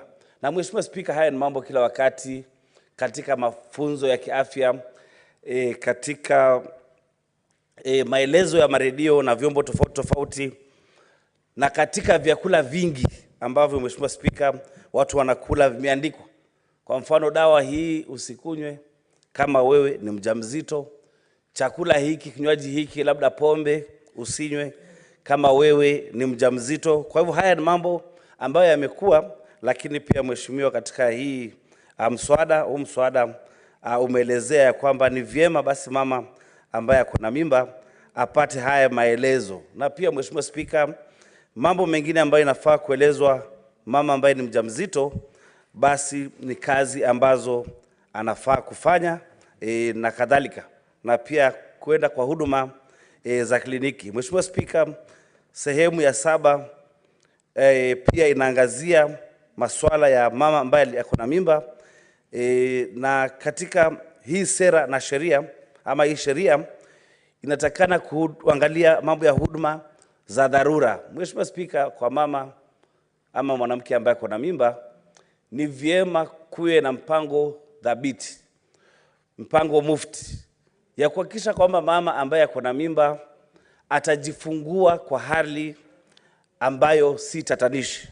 Kule nyumbani Mheshimiwa Spika, nimeona vituko na katika maisha yangu ya mama ambaye ni mjamzito, lakini hakuna vifaa ama huduma za kutosha za kuhakikisha mama ambaye ako na dharura anaweza fika kwa hospitali. Mwaka wa 99 Mheshimiwa Spika, nilikiwa naendesha gari na kuna mama ambaye alijifungua akiwa kwa gari yangu kwa sababu nilimpata ako barabarani, hakuna gari la ambulance, na huo wakati hakuwa na simu, ilibidi nimbebe kabla hajafika hospitalini akajifungua, na ilikuwa ni hali hatari sana kwa sababu mimi mwenyewe sikuwa naweza kumsaidia huyu mama ili kujifungua. Kwa hivyo Mheshimiwa Spika, kujitayarisha na kupatia elimu ya kutosha mama wajawazito ni muhimu sana. Juzi tu miaka 2 zimepita, kuna mama alikuwa mjamzito na amepelekwa kwa health center ambayo haina vifaa vya kutosha kule Voi, na alivyoanza kujifungua, bahati mbaya mtoto akaanza kuja vile visivyo, ikawa anakuja na miguu imetangulia. Mheshimiwa Spika, kujifungua inatakana mtoto aje na kichwa. Hawa nurses walipiga simu kwa kituo cha referral cha Moi kwa mfano, na wakaambiwa kwamba tutakuletea ambulance, na wakangojea masaa 3 bila ambulance kufika. Mheshimiwa Spika, huyu mama bahati nzuri alisaidiwa na miujiza na akajifungua, akasaidiwa na madaktari. Kwa hivyo katika kujitayarisha kwa kina mama kujifungua, inatakana hili liwe kosa ama kutojitayarisha kwa kutosha kuwe ni kosa la uhaini ama criminal offense kama tujajitayarisha vya kutosha kungojea na kusaidia kina mama ambao ni wajawazito. Tumeona hospitali zetu hali za afya zimedorora na si nzuri. Kwa mfano, itakuwaje watu wangojee ama mama angojee masaa 3 bila kufikiwa na ambulance?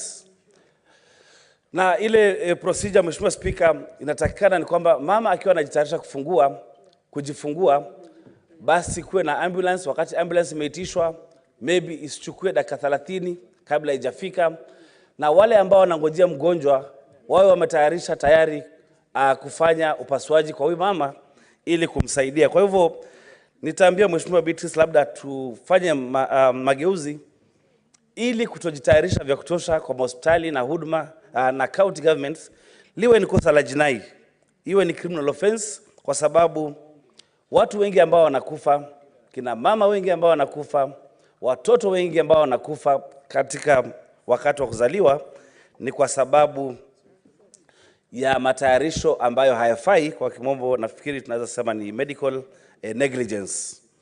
Mheshimiwa Spika, hii sehemu ya 8 inaangazia huduma za mama na mtoto kwa wakati amezaliwa.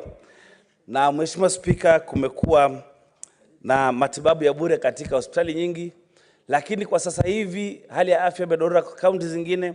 Unapata ya kwamba matibabu ya mtoto ambaye amezaliwa, mtoto mdogo, ni ya bure, lakini kitanda bado wanalipa.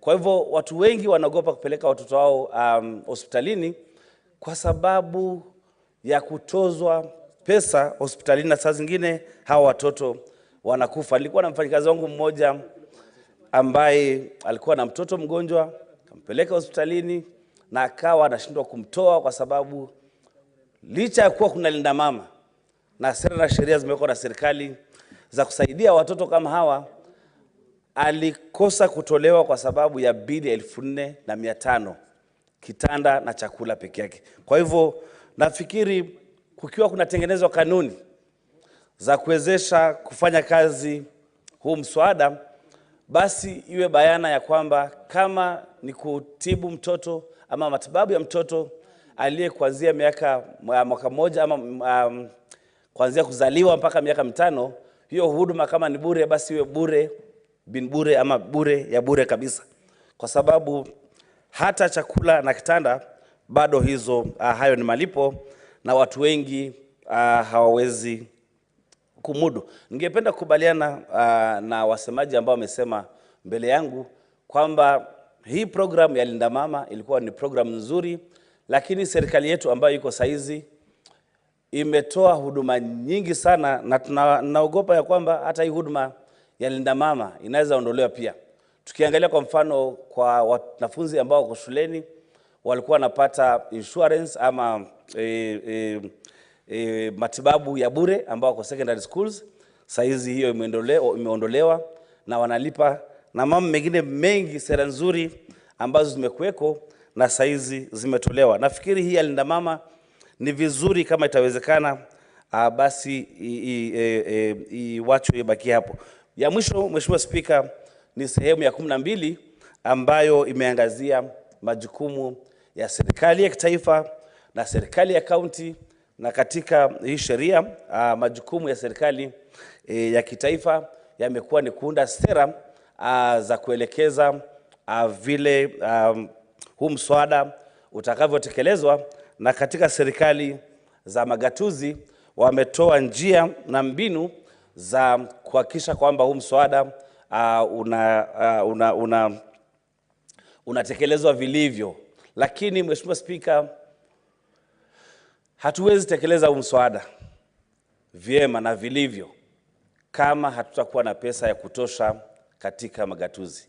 Nafurahia kwa sababu wakati wa kupitisha mswada wa Division of Revenue Bill, maseneta huku walikubaliana ya kwamba pesa iongezwe mpaka bilioni 415, na nawashukuru sana wenzangu wa upande ule mwingine, kwa sababu mwaka ule uliopita hatukubaliana kwa ile pesa ambayo inatakana kupelekwa magatuzi, na wakapiga kura pesa iende kidogo. Lakini saizi moja kwa moja ama unanimously tumeweza kukubaliana ya kwamba ile pesa inaenda kwa magatuzi. Ni muhimu sisi kama maseneta ambao tunapigania na tunalinda ugatuzi, tupigie kura pesa nyingi zaidi ziende kwa kaunti zetu, ili mswada kama hii ya kuhakikisha kwamba ile ibara ya 43 ya kuhakikisha kwamba huduma za afya zimefikia wananchi wetu basi zinawafikia bila kukosa. Lakini pia kuna kucheleweshwa kwa pesa zile za kaunti, na kucheleweshwa kwa pesa za kaunti kwenda kwa magatuzi inapelekea kuwa ya kwamba ile miradi ya maendeleo ama zile programs pia ambazo zinapelekea miswada kama hii kutekelezwa, saa zingine inakuwa shida kubwa sana, kwa sababu sheria inasema ya kwamba kabla mradi haujaanzishwa, kabla program haijaanzishwa, basi kuna pesa tayari katika account. Lakini kama pesa zitakuwa zinachelewa kuenda katika magatuzi, basi mswada kama hii na huduma kama hizi itakuwa ngumu zifikie wananchi wetu. Kwa hivyo mimi ningependa kusema kwamba huu mswada tuunge mkono moja kwa moja, na upigwe msasa kidogo pale unatakana kupigwa msasa, ili kurutubisha zaidi, na tupitishe na ukienda huko National Assembly pia tupigie debe ili upite. Asante sana Mheshimiwa Spika kwa hii fursa. Senator Joyce Korir.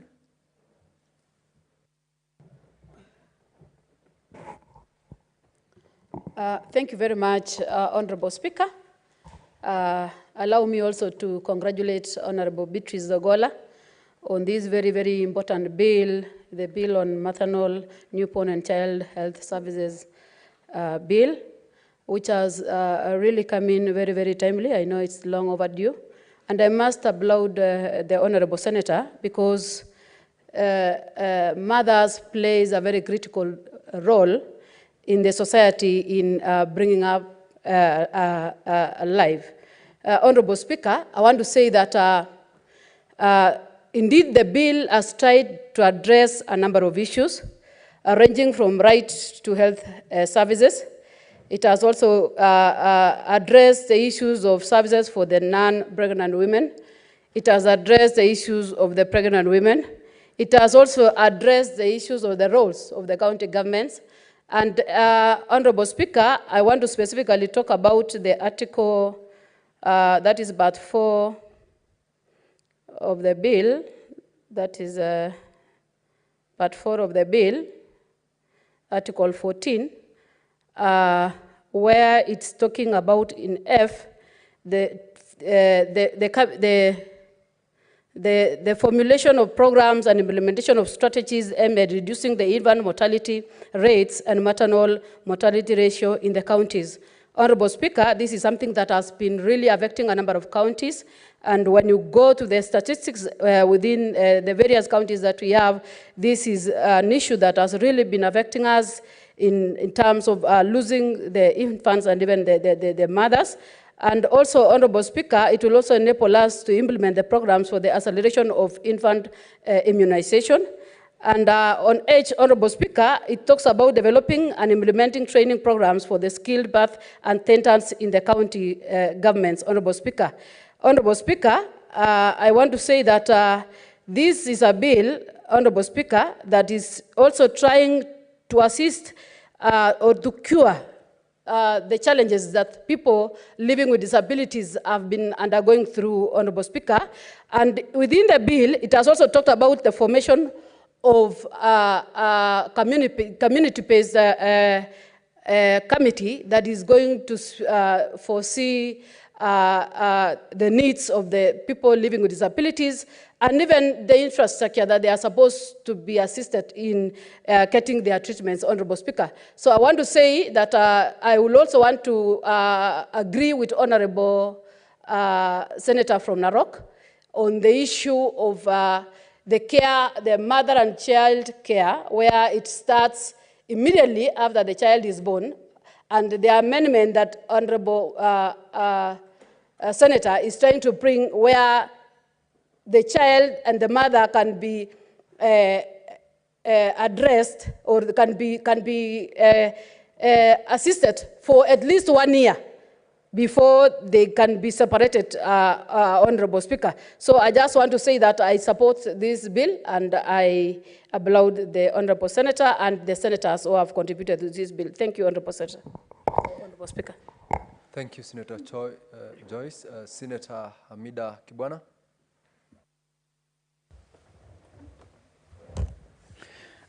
Thank you, Mr. Speaker.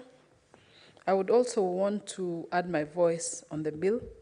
I congratulate Senator Beatrice for this bill. It is an important bill. It covers, or we hold, us as mothers, we hold it dearly. I'm happy that it has covered most of the issues that are always raised. I've seen, for example, the free prenatal care, Mr. Speaker. The Linda Mama, of course, was quite, we were very, we were happy with the Linda Mama, but now that it has been withdrawn, we're really hoping that any other that has been introduced by the government will take care of the prenatal care, that is the Linda Mama. I can also see on number 7, Cap 7, is it the preparation classes as desired? The preparation classes is necessary, Mr. Speaker, for our young children. Girls are getting pregnant while they're 14, 15, 16, and they're not sure, or they've not been trained on how to take care of the children. At least some of us had the privilege with our mothers, to help us through. So the preparation classes is necessary, and it is desired. Postpartum and postnatal period. Mr. Speaker, you realize I had a motion for postpartum depression. This is key for women who have gone, mental health for postpartum depression. Many women are going through this kind of depression. I even gave an example of one of my relatives who has to be taken to a mental health hospital when she goes through postpartum depression. So once we have the healthcare services for the postpartum depression, Mr. Speaker, all of us go through that period.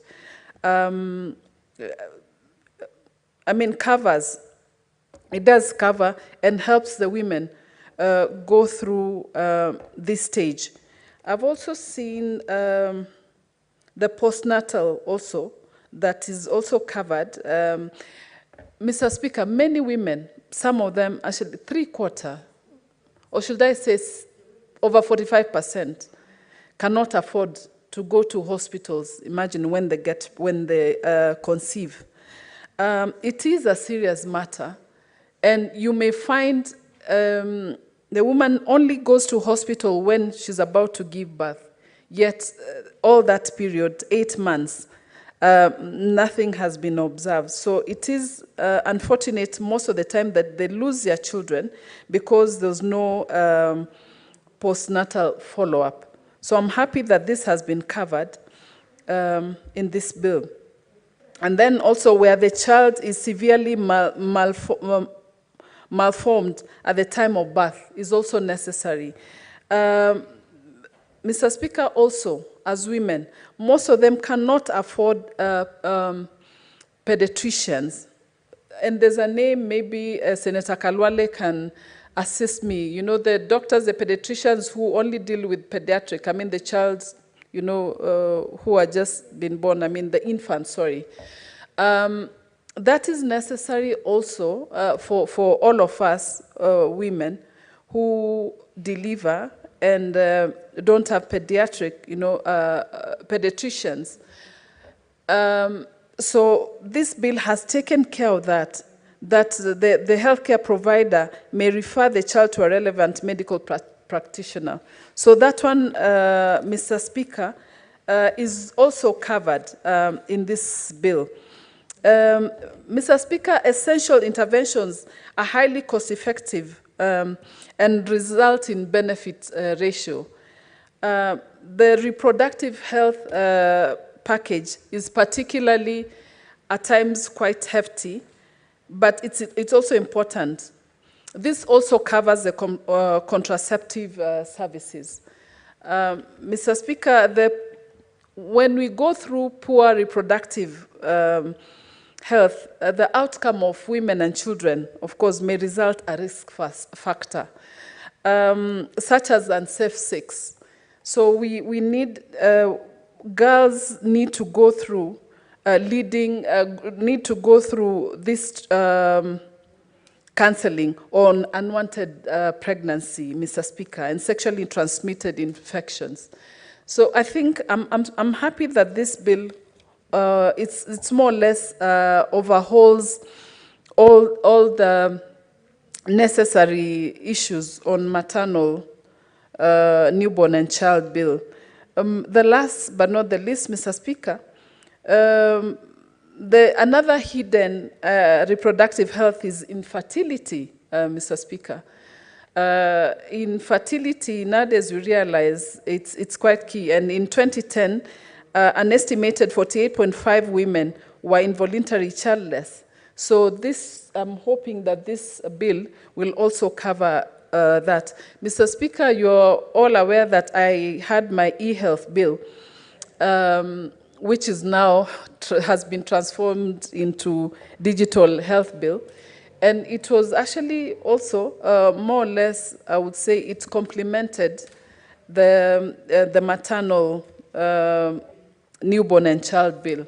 So I'm happy that since maybe I may not be, I mean, again, a champion of my e-health bill since it has already been taken, I mean, by the government, but then I'm happy that Senator Beatrice has covered actually most of the things. And I also want her, if necessary, to see whether telemedicine and everything can be covered on this one.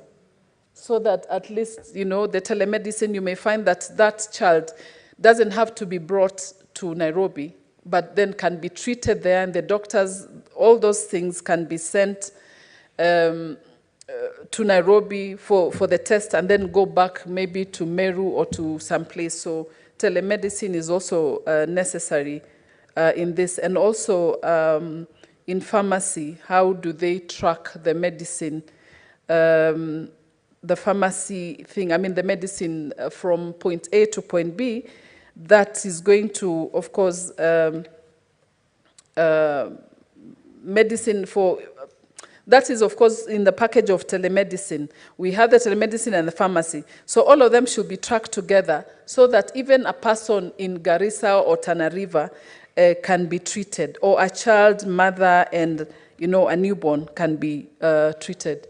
I thank you, Mr. Speaker, and I want to say that I support this bill 100%. Thank you.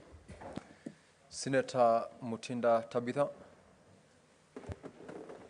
Thank you, Mr. Speaker. Allow me first to applaud my sister, Senator Ogolla, for such a great bill. And I want to say that this bill is not only for mothers, but for all generations, both male and female, because it is in our collective responsibility then that we get the natural blessing as God gives us, because it comes from God, and it's something that requires the responsibility of both parties. So I really want to also appreciate the male colleagues who've really shown very positive support. This is a journey that even us as women, we cannot achieve alone.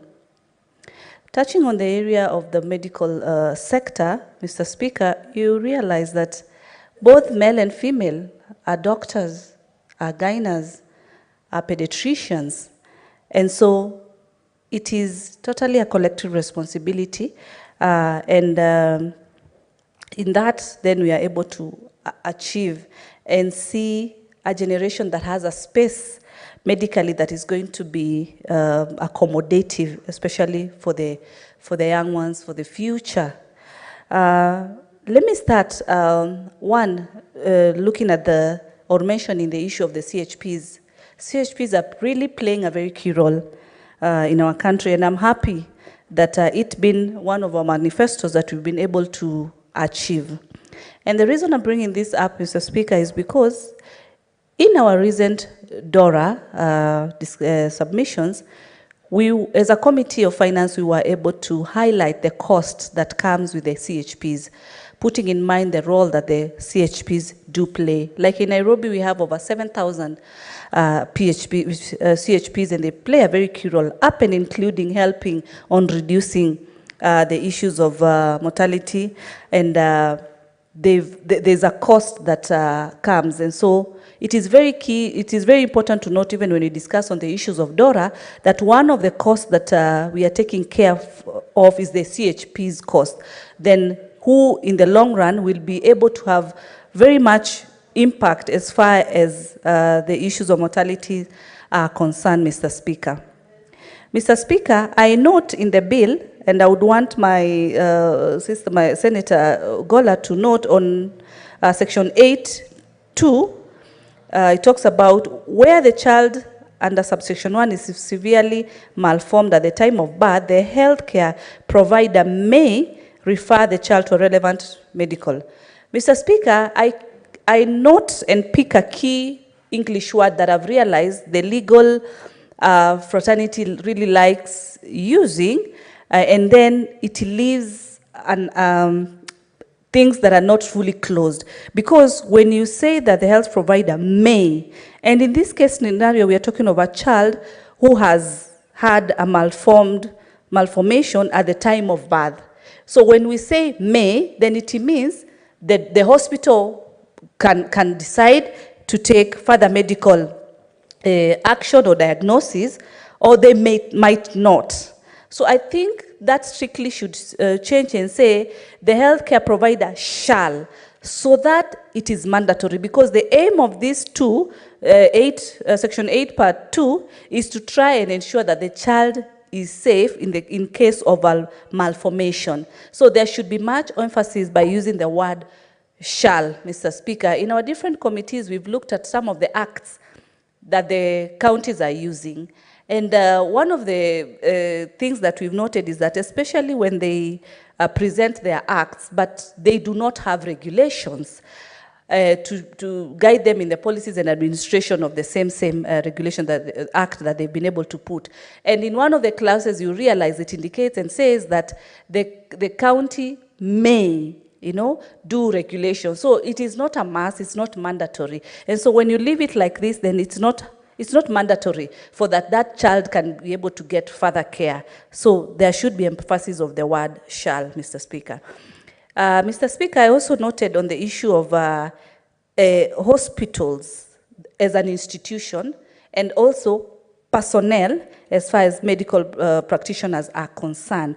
And this is in regard to if there is a case, like case example to be more specific, Mr. Speaker, is the cases that we've seen that some of the hospital as institution and some of the rogue medical practitioners collude with unscrupulous business people to steal born babies, you know, and make money out of it. And I'm just losing where the section was, but I think I'd read earlier and it was talking about a fine of about 1 million and 2 years imprisonment. Pregnancy naturally is 9 months, as God, you know, has, you know, it has been. And so saying even 1 year is I mean, even 2 years, it cannot be matched with the pain that a woman goes through. And then you find that in this process you're prepared for your child, and then someone out there is preparing to make it commercial, to collude with this particular team to steal babies in hospitals, as we've seen. So I would request, Senator, that you increase the fine charges and also increase the duration. Because even after 2 years, someone can come back. Number two, the fine of 1 million, if this is their business, as we've seen in the different reports that have been made, kids are being sold up to about Kenya shillings 300,000. So God forbid, but if that's a person is even selling just 3 within us, because every day kids are born, that person is able to manage the fine of 1 million. It's not something that we it's so good to even discuss. It's very painful, but it should be as high, as close to even 10 million, as close to even 10 years of imprisonment, because that is selling a life. That is, I mean, again, so many things. So I think you should be able to increase that particular fine and duration imprisonment. Mr. Speaker, I also noted there's another issue that in terms of my proposal would be in regards to the free medical for the infant and also for the mother, because you cannot provide one facility for only the infant alone. It also, that infant is as a result of that mother. So they are a package. So there needs to be, and I agree with what Senator Lekina was talking about in terms of the amendment of the insurance firms, whereby there can be a free cover for the mother and the infant. I've seen some counties, and members would agree with me, some counties have been flagged out to have very low fertility rates, and this is due to at times high rates of alcoholism and a few other factors. But still, you realize that in this time the birth rate for families is quite very low. But now, focusing on the issues of the alcohol issues, whereby even young people are not focusing on giving birth, this issue of whereby there will be free medical for the infant and free for the mother, then it will even encourage them, because some of them are fearing because of the cost or implication that comes with it. So it will be able to encourage young couples to be able to be confident that that cost will be minimized. Mr. Speaker, as I also conclude, also what I've had my colleague Senator talk about, the telemedicine, the telepharmacy, we are in the digital era. So these are technologies that I'm happy to note that you've also factored them in this particular bill. It is positive, and that is good moving forward in future. Lastly, Mr. Speaker, it's good to note that in future we might not have so many students in our schools, and this is because the birth rate is not at a higher rate, but a very minimal rate. So it will be better to give much more emphasis on the health of our kids, and looking at where we are with CBC, making it much more practical, So the institutions of learning will be having very, very fewer students in the different learning institutions. So if the more emphasis can be put to the medical institutions, then that way we'll be able to achieve and have a healthy nation, hence a healthy nation, hence a wealthy nation. Thank you, Mr. Speaker. Senator Kamar Margaret. Thank you, Mr. Speaker, for giving me the opportunity. First, I would like to congratulate my sister for a well-articulated bill. Mr. Speaker, because of the shortage of time, I would like to first touch on the objects of the bill, which I really appreciate the way she has articulated them. The first one is a very important one for us because what this bill has done is to unpack what is in the Constitution, is trying to translate the rights, the Bill of Rights, the rights that are enshrined in the Bill of Rights in the Constitution, the rights to the children, the rights to individual Kenyans.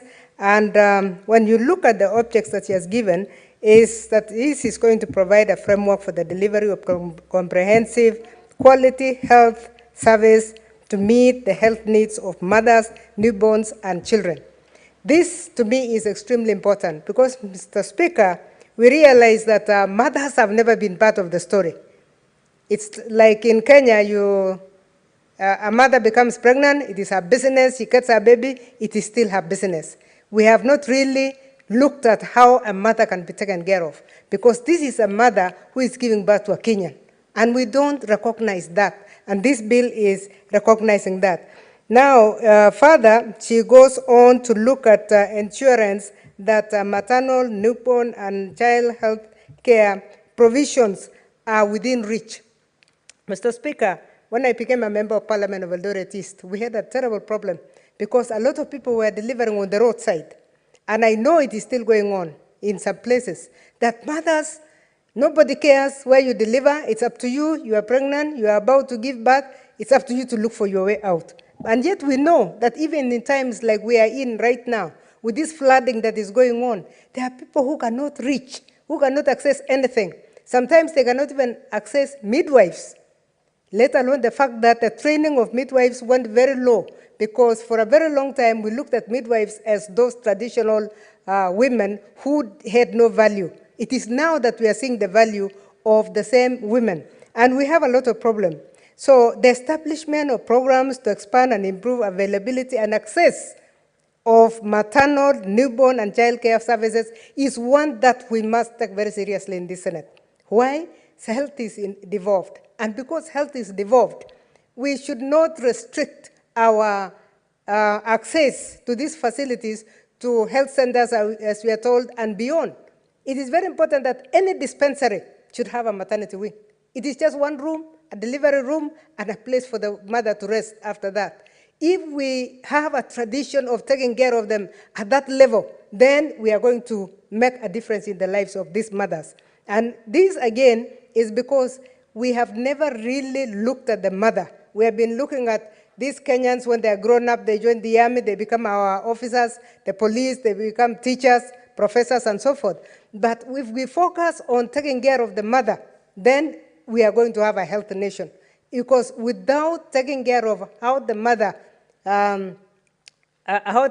is treated before birth and after, we will continue to treat diseases that should not be even around us. So I really am very, very happy with this bill myself. We know that we are going into community health providers stage, and that is going to be very helpful. The one thing that I want to again mention as far as mothers is concerned is maternity leave. The maternity leave in Kenya is completely a bastard. In the law, it says it should be a minimum of 3 months. In TSC, it is 120 days, which is 4 months. Paternity leave in TSC is 21 days. You go to universities, it is 10 days. We need to regulate. And I'm going to ask my sister to look for an area where she can actually bring in maternity leave. And my proposal, my sister, is that we have 6 months. Standard 6 months. A mother is taking care of a Kenyan. She's not just taking care of a baby because she gave birth to a baby. She's taking care of a Kenyan. Let's give value to the child, because a child who is not taken care of by the mother will actually be unhealthy for a very long time, and it doesn't matter whether it is NHIF or whatever freedom healthcare service we give, we will have problems. Mr. Speaker, I know time is over, but I'm really grateful, and I encourage my sister introduce 6 months maternity leave, and we are good with this bill. Thank you.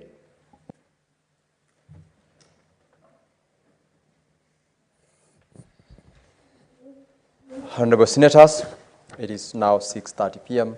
Senator Kamar, if you were not done, you still had 15 minutes to conclude on the submissions on the bill when the House resumes. It is now 6:30 p.m., time to adjourn the Senate. The Senate therefore stands adjourned until tomorrow, Wednesday, 8 May 2024 at 9:30 a.m.